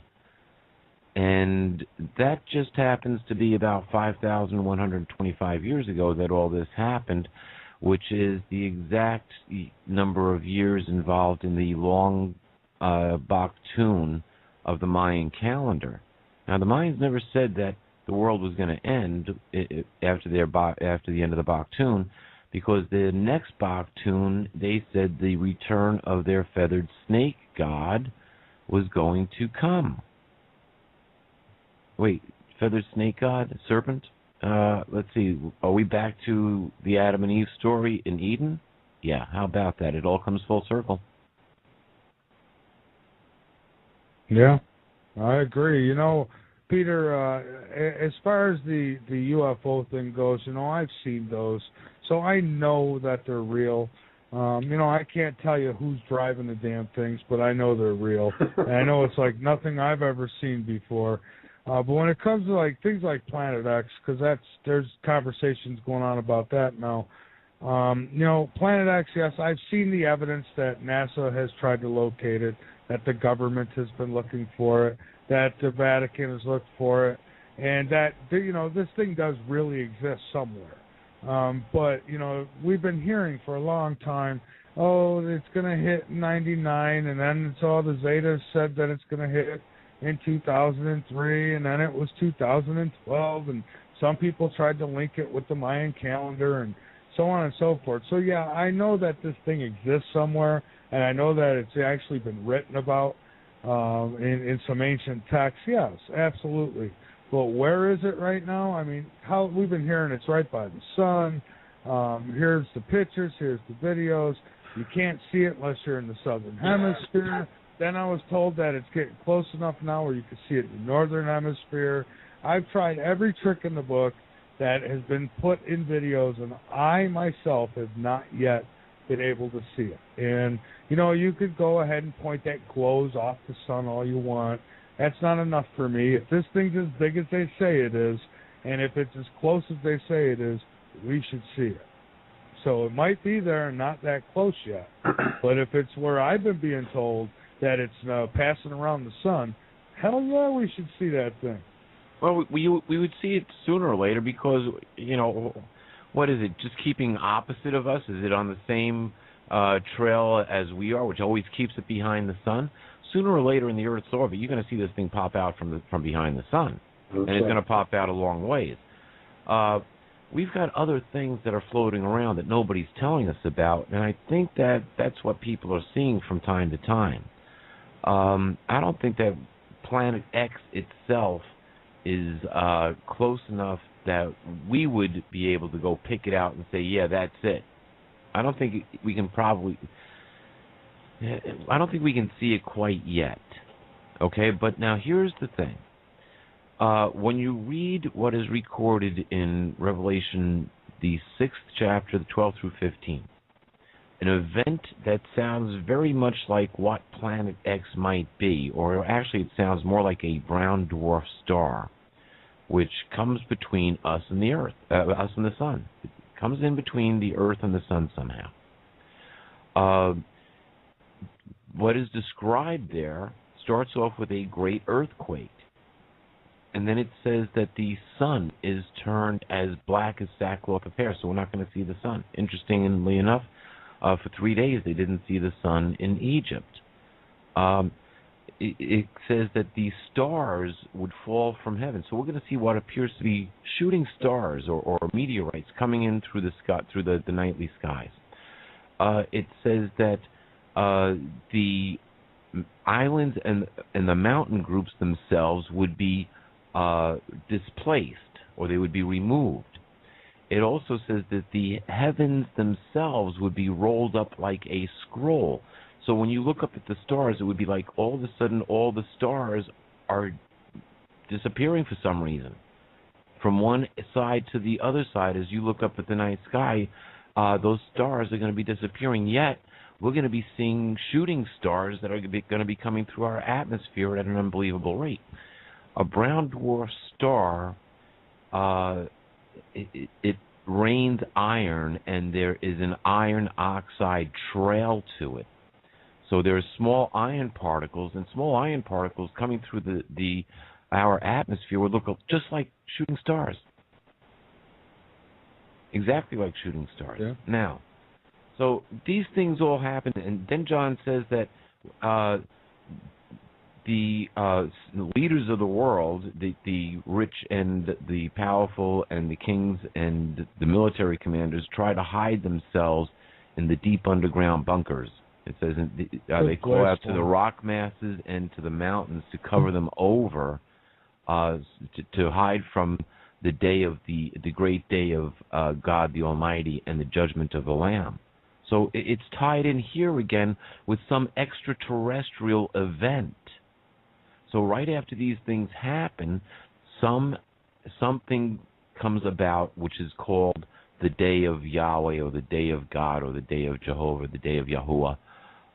That is the day of judgment, not against the people, but against this system of evil and those who are ruling it.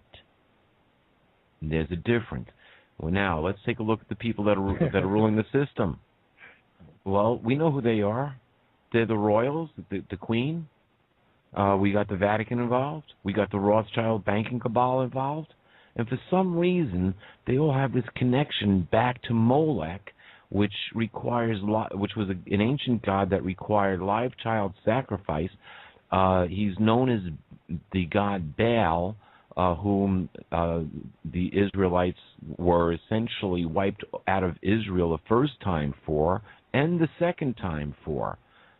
They were worshiping Baal and not keeping the Sabbath in the Babylon. It was the prophets foretold them, this is going to happen, you're going to lose your kingdom. The Babylonians came in and wiped out Jerusalem, cleared the land.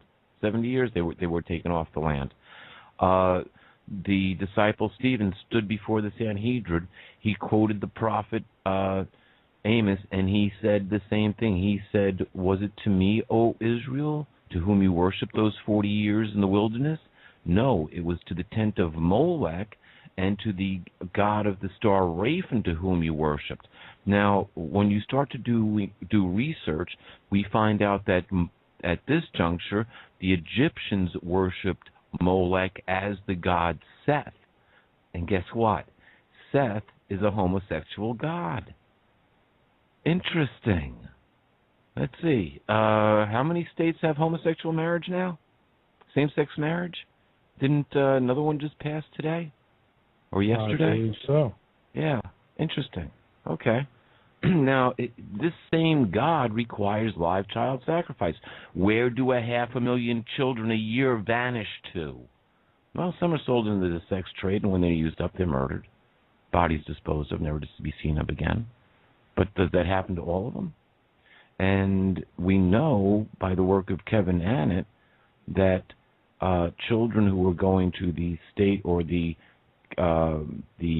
church-run schools in Canada, the First Nations children, they're missing 50,000 of them.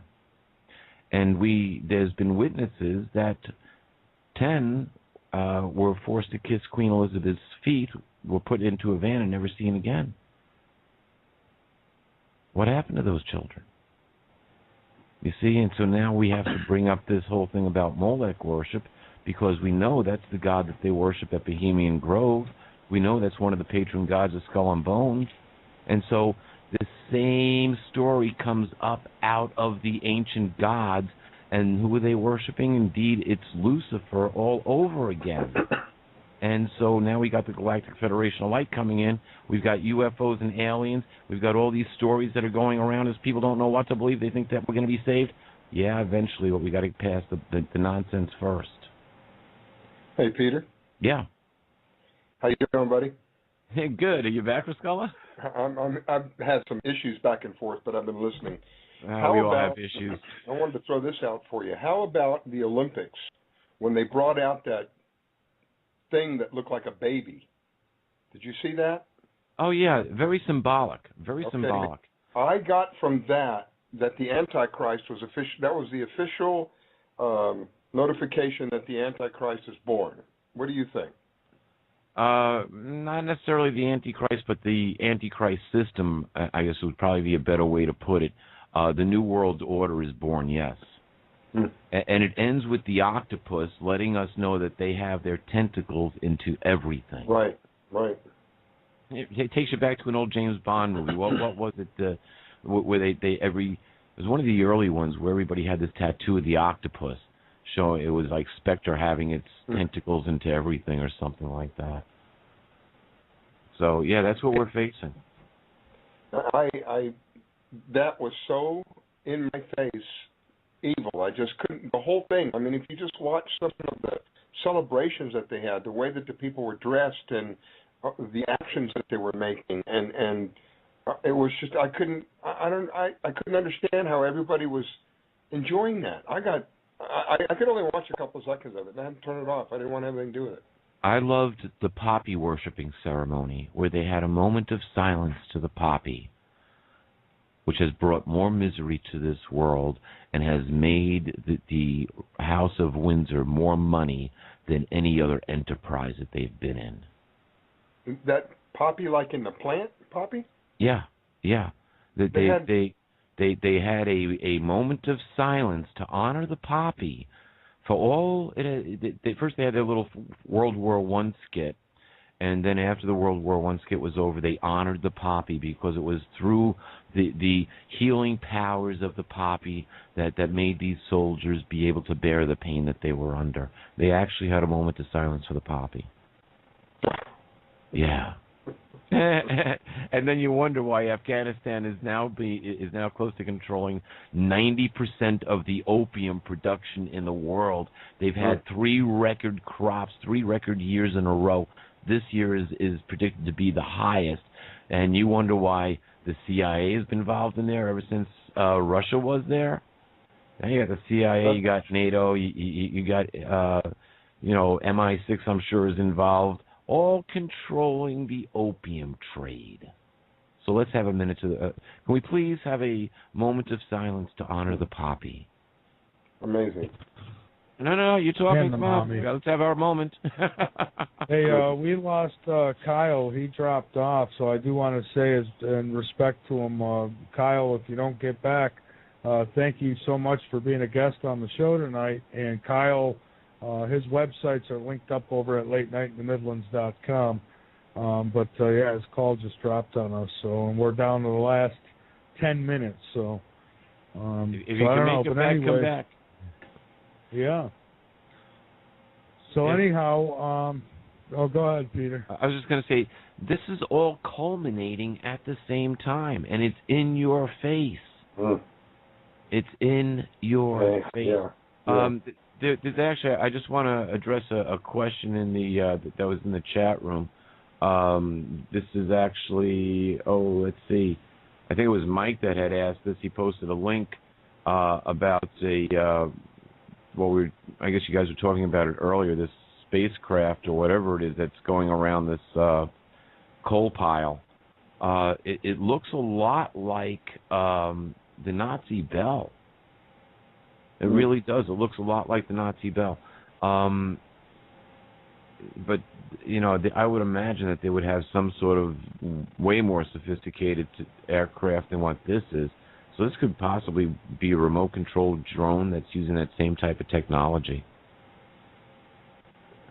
It's hard to say. There's no wings on it, so I don't see any flames coming out the bottom of it, and I don't see any wires hanging off the top of it. So, and it does look a lot like the Nazi bell. The UFOs I've seen, Peter, none of them had wings either. Yeah. They have either two things that they're working on, Michael. They may very well be using very large, lighter-than-air aircraft, like very sophisticated stealth blimps. And these things are supposed to be huge. But we know that they've got other aircraft. Dr. Searle was on your show, I remember listening several years ago, that this guy was brilliant, and he's talking about magnet propulsion aircraft. The Keshe Foundation with Dr. Keshe, and he's talking about anti-gravity aircraft as well, and anti-gravity cars and endless power. Is it real? I don't know. I haven't seen any countries that have actually made a full-scale power generator from his technology, but it's alleged to be there. Maybe that'll be held back for something that the aliens give us. Who knows? Yeah, that's just it. Who knows? Yeah, but nothing would cause more turmoil and deceive the world quicker than if we had disclosure.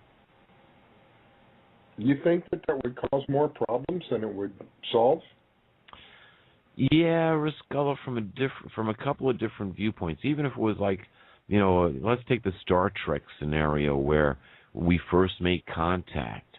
Let's take the Borg out of the equation. We made contact was made because we reached a certain level of technology where we got noticed, and so now we're welcomed in kind of to the to the Federation, essentially. Well, I'll say this, Peter. Anybody now in 2013 that would be shocked to death over life from other planets coming here and saying hello, I don't know where you've been the last 50 years. I mean, you better catch up with the times, because one of these days it's going to happen, and you better be ready for it. Well, Michael, here's the thing that bothers me.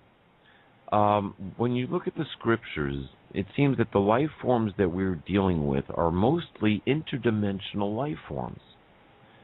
But maybe something, it's us. No, we're we're three-dimensional life forms. We're not interdimensional. The energy orb that I saw, which stopped a deer from coming through the windshield of my car, that instantly appeared. I have to believe that came in from another dimension. It didn't streak in. It just appeared instantaneously. And there's scriptural evidence that would indicate that these life forms could go from the third dimension to any other dimension, even to be together before the very personage or the very entity of God himself, as is indicated in the first chapter of Job. How do we know some of these UFOs that people are seeing aren't time travelers? How do we know they're not coming ahead in time to stop something? Because we've heard about them stopping new missiles and things like that. Maybe they had to ensure that they were around in the future. Well, the Bible says Christ is coming back. Well, it says that the King of Kings and Lord of Lords is coming back, but he's coming back, the way it's described, he's coming back on a horse, a white horse, white symbolizing purity, but horses are always symbols of war. Remember when he rode into Jerusalem, he rode into the Jerusalem on the colt of an ass. Mm-hmm. But now he's coming back on a war horse, and he has a sword protruding from his mouth to judge the nations with. And he's bringing the armies of the multiverse, well, it says the heavens, but he's bringing the armies of the multiverse with him. Again, plural, armies. And that takes us back to the cherubs, seraphs, and other angels, or other life forms. How they are all going to materialize, or how this is all going to play out, we don't know. On the other side of the coin, we know historically that there are entities that we cannot see, that there are forces among us that at best look like shadows. And we know that they have the capability of taking over someone's body. Hence, we have shape-shifting people, or people who seem to shape-shift. All of these people are in power unless they're spitting up green vomit and having their head spin around. But that happens too. Jesus exorcised many demons. As a matter of fact, you get to the story of Legion. You like that one, huh? You get to the story of Legion, and he exorcised possibly 1,000 of these life forms that were living in one human body. Now you say, oh, how is that possible? I told you it was possible before. Eliminate the electrons. They can't touch anything. They can inhabit, but they can't touch. So now what if there is a genetic engineering program going on Mars, and they're building aliens? Hey, could the aliens be inhabited by these life forms, these shadow life forms that may have already inhabited the bodies of the rulers of the system of evil? Oh, I think something has, because, I mean, come on. I mean, these people aren't right. You look at the ones calling the shots. I mean, come on, you're going to tell. I mean, they want to evaluate citizens and say, oh, you know, tell if your neighbor looks a little crazy or says the wrong thing. How about if we all tell that the government is crazy and that they're saying and doing the wrong things, because that's where your nuts are. I mean, they're not only nuts, they're satanic nuts. Yep. And these people need to be dealt with, honestly. Yep. I mean, you look where they're taking us. I mean, they're going to wipe us right out. It's just, boy, don't get me going. Not in the last 4 minutes. We need to do to them what was done in Iceland. People need to know that it's very possible. What was done in Iceland, we do here. You know, Ruscella, there's a scripture recorded in the Bible, and it's when the Assyrian army had conquered the northern 10 tribes. Now they were coming after the southern 2 tribes. And the southern 2 tribes was really worried. They didn't know what to do. So the king beseeched the prophet, hey, you know, ask Yahweh what to do. Yahweh say, hey, okay, you coming to me, you want answers? This is what you got to do. You take the whole congregation of people, women and children first, put them up front, and you're to walk to this one specific place, and they're supposed to they're to sing and beat tambourines. And the army, the men are supposed to follow, and then the army is coming up last.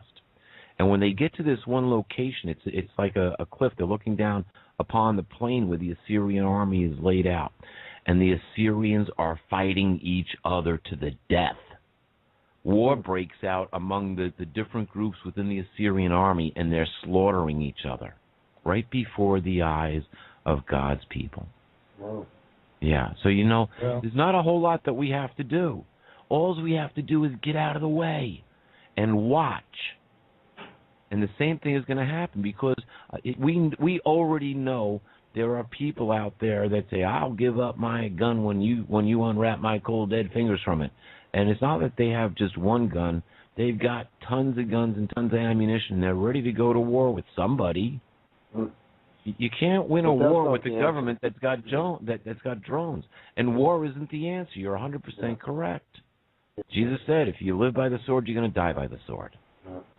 It's not the answer, but at the same time, you can't let them go door to door and disarm us all. At some point you got to say, no, you just got to I'll say die no. free, or you've got to stand up at some point. We outnumber them, and if they want to use missiles and all that and kill every one of us, I'd rather be dead than be somebody's slave. Well, if you prepare the container properly, when the time comes down to it, you can always take your firearm and bury it in the woods somewhere. Make sure that it's in a container where it's not going to rust, and don't think you're going to fill it up with motor oil unless it's an AK and come back to it. You don't have to keep a gun in your home. And if they're going to come house to house looking for guns, hey, no gun in this house. Let them look. Or you set an example right off the bat. And first one through the door. 10 million people just come down and block off the borders of their city and say, try it. I don't know. Yeah. But you see, that's what might actually come down to something like that, Michael, where all of a sudden you've got the militia who's fighting UN troops on the other side of town, and they're coming this way, and so they're all... Yeah. It could be that we're fighting aliens, for crying out loud.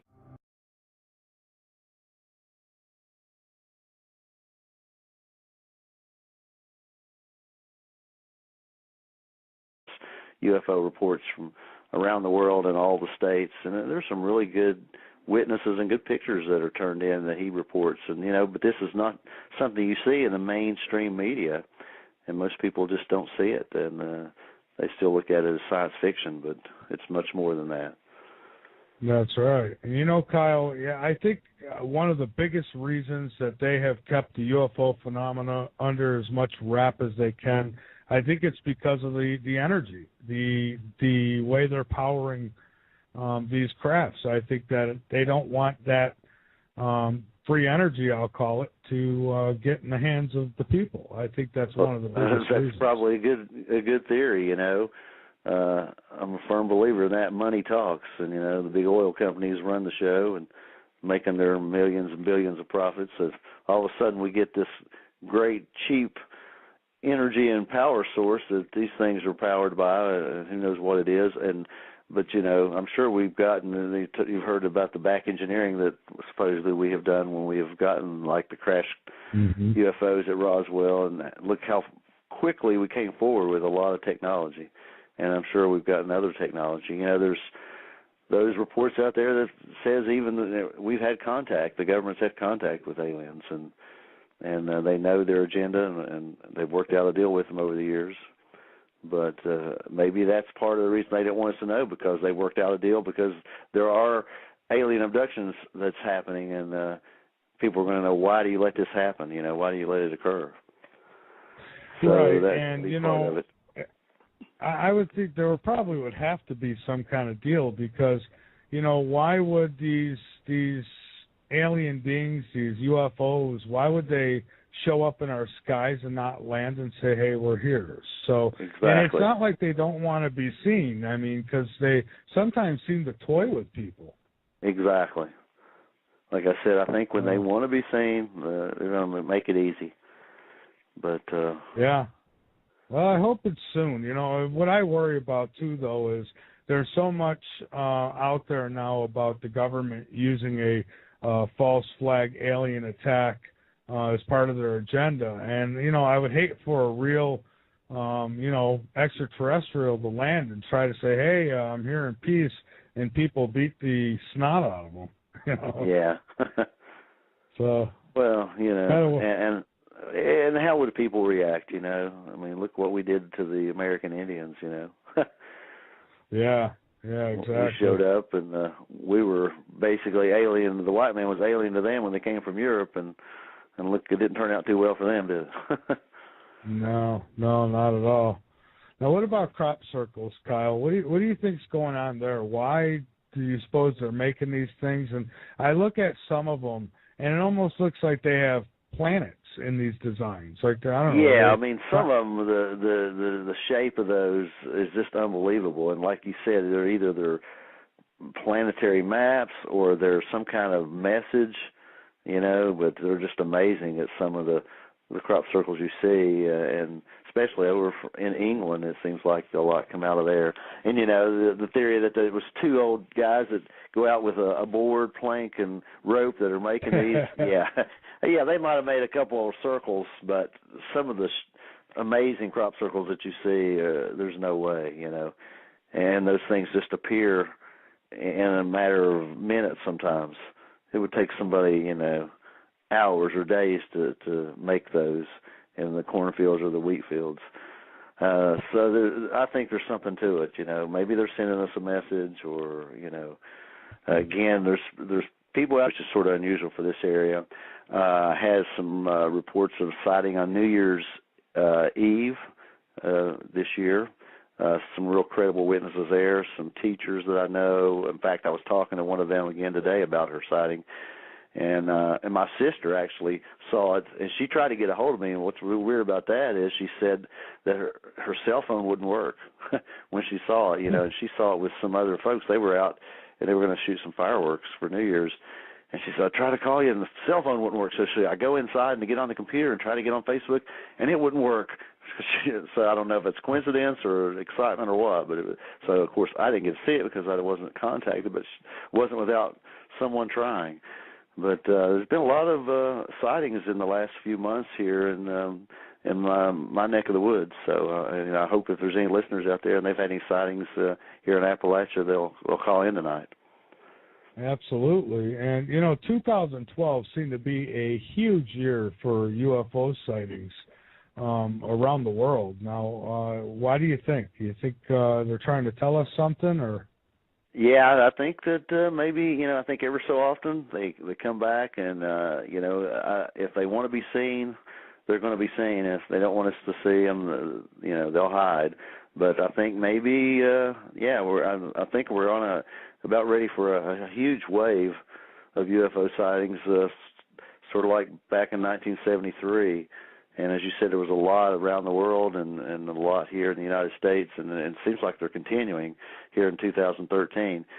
And, ironically, this week, as we talked in their email messages, they've been having those hearings in Washington, D.C. this week about disclosure.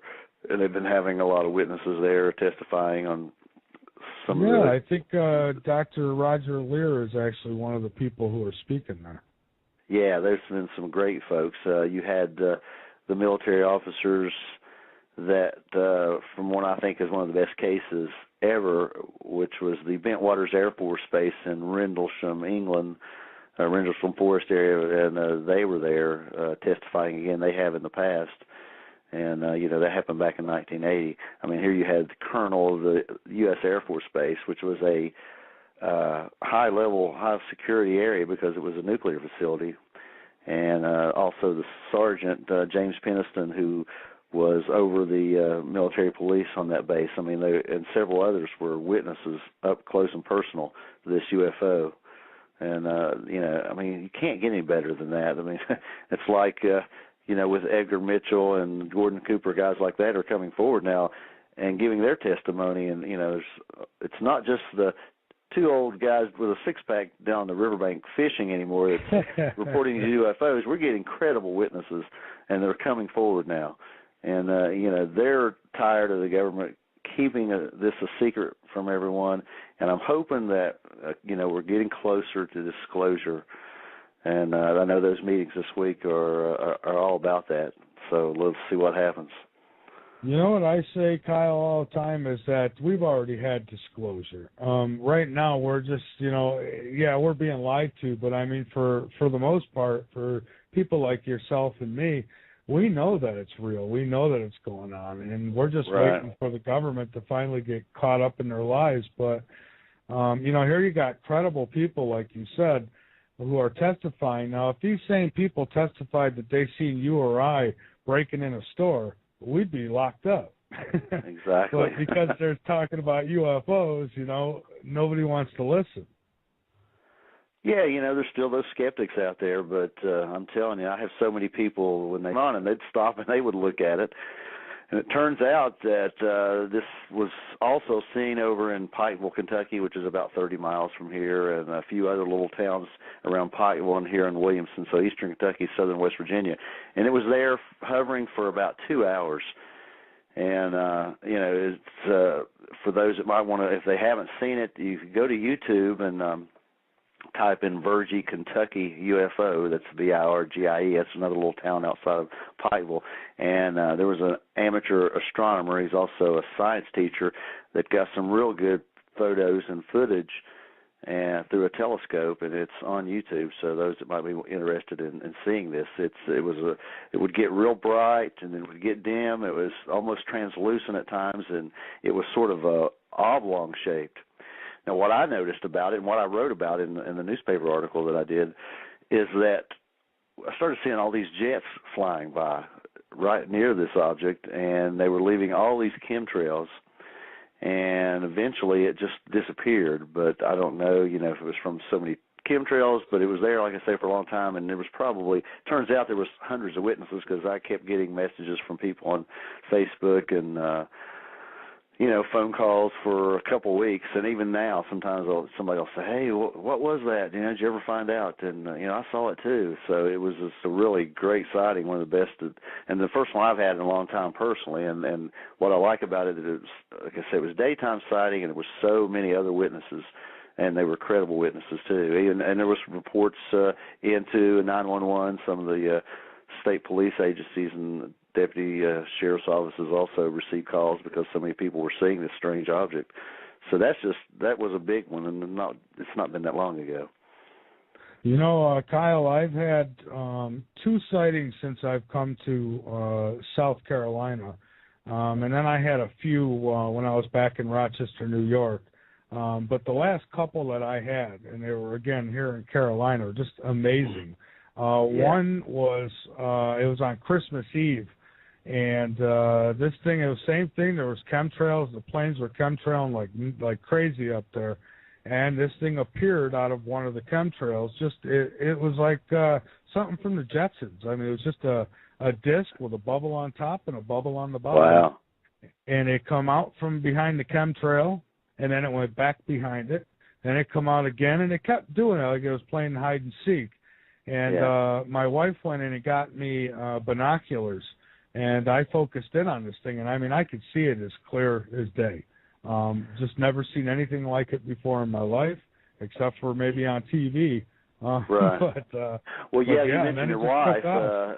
I didn't have my binoculars, so I called my wife. I said, get the binoculars, go out on the back deck. I told her which part of the sky to look at, and sure enough, she saw it really good with the binoculars. In fact, when I got home, she drew me a photo of what she thought it looked like, because I had a decent camera, but nothing that I could pull it in real close.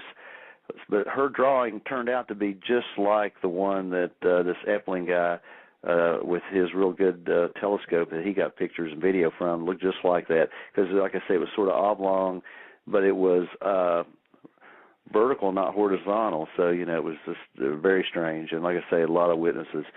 And, just this past week, a couple of members of my group had sightings on the same night. One here in Williamson, and the others are down and around Grayson, Kentucky. But ironically, again, they saw something the same night, and they didn't even know that the others were seeing the UFO. So, we had that. I've had some reports of crop circles down and around Grayson, Kentucky, also on a farm.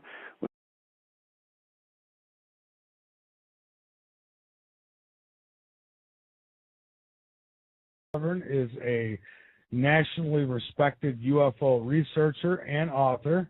He has penned 2 groundbreaking titles: Appalachian Case Study, UFO Sightings, Alien Encounters, and Unexplained Phenomena, Volumes 1 and 2. And it has been quite a while since Kyle's been back on the show, so it is a pleasure to have you back, Kyle Lovern, and thank you very much for taking time out to be with us. Hey, Michael, it's great to be back on your show. I've always enjoyed it. I think this is the third time, and we always have a lot to talk about, and you get some good, interesting callers. I know you have a lot of faithful listeners, so I'm real glad to be back on again. Absolutely, and I thank you, Kyle. So what's new? What's going on with you? And I understand that you had formed a new group. Yes, I have. I've got a group that just formed. It's called Appalachian UFO Research Society. We've had a lot of sightings here in the last few months, and I'm just too busy. I've got a couple of day jobs I work, and it's hard to get out and investigate some of these cases and these sightings. And I have got to know some folks that are also interested in this subject, and I asked them to form this group, and we're just really getting off the ground with it, but so far so good. And we call it AURS, Appalachian UFO Research Society, and the others are Mark Corbin and Chad McKenzie, Sarah Clevenger, and Thomas Junebug Fugit, and I hope a couple of those guys may call in later with some recent sightings that they've had themselves. But I actually had a really great sighting myself last October, 2012, here in southern West Virginia where I live, and I'd like to tell you guys about that. But we can do that a little later. Please. We can do it now.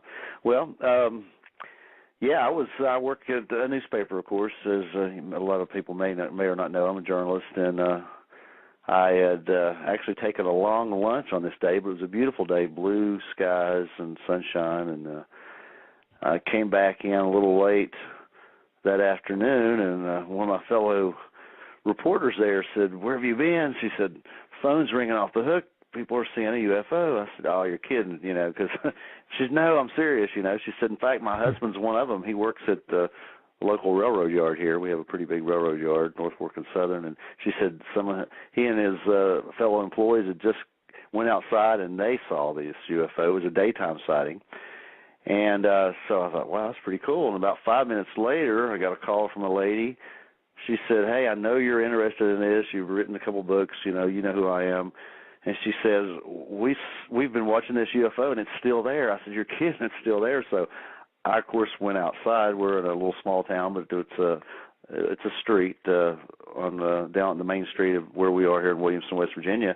And I couldn't see nothing at first, and I look across the street, and there's an automotive repair shop over there, and they were looking up. So I walked over, and sure enough, there it was, broad daylight, this really weird-looking UFO.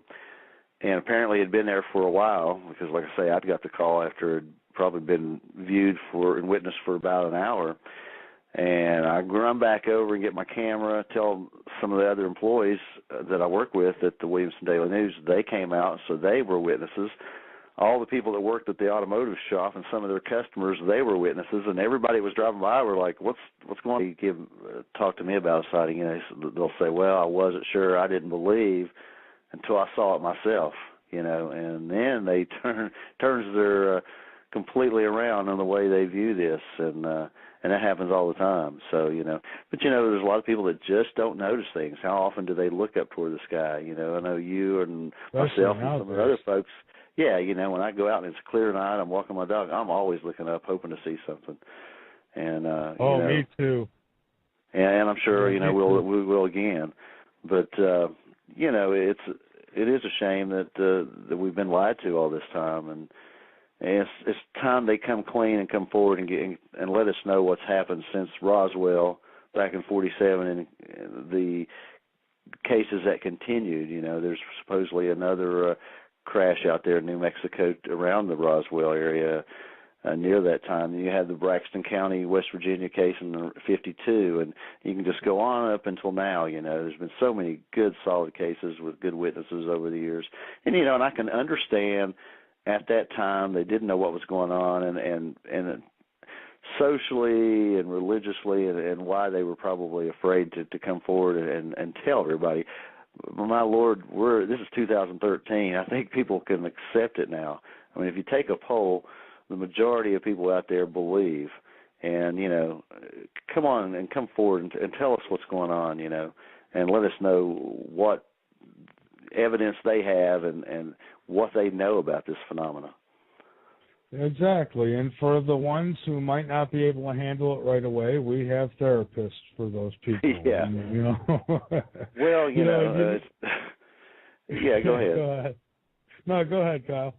Well, you know, like I say, I think the majority of people want to believe, and if you know, it's going to take the government or someone to come forward, or the president with a message or whatever.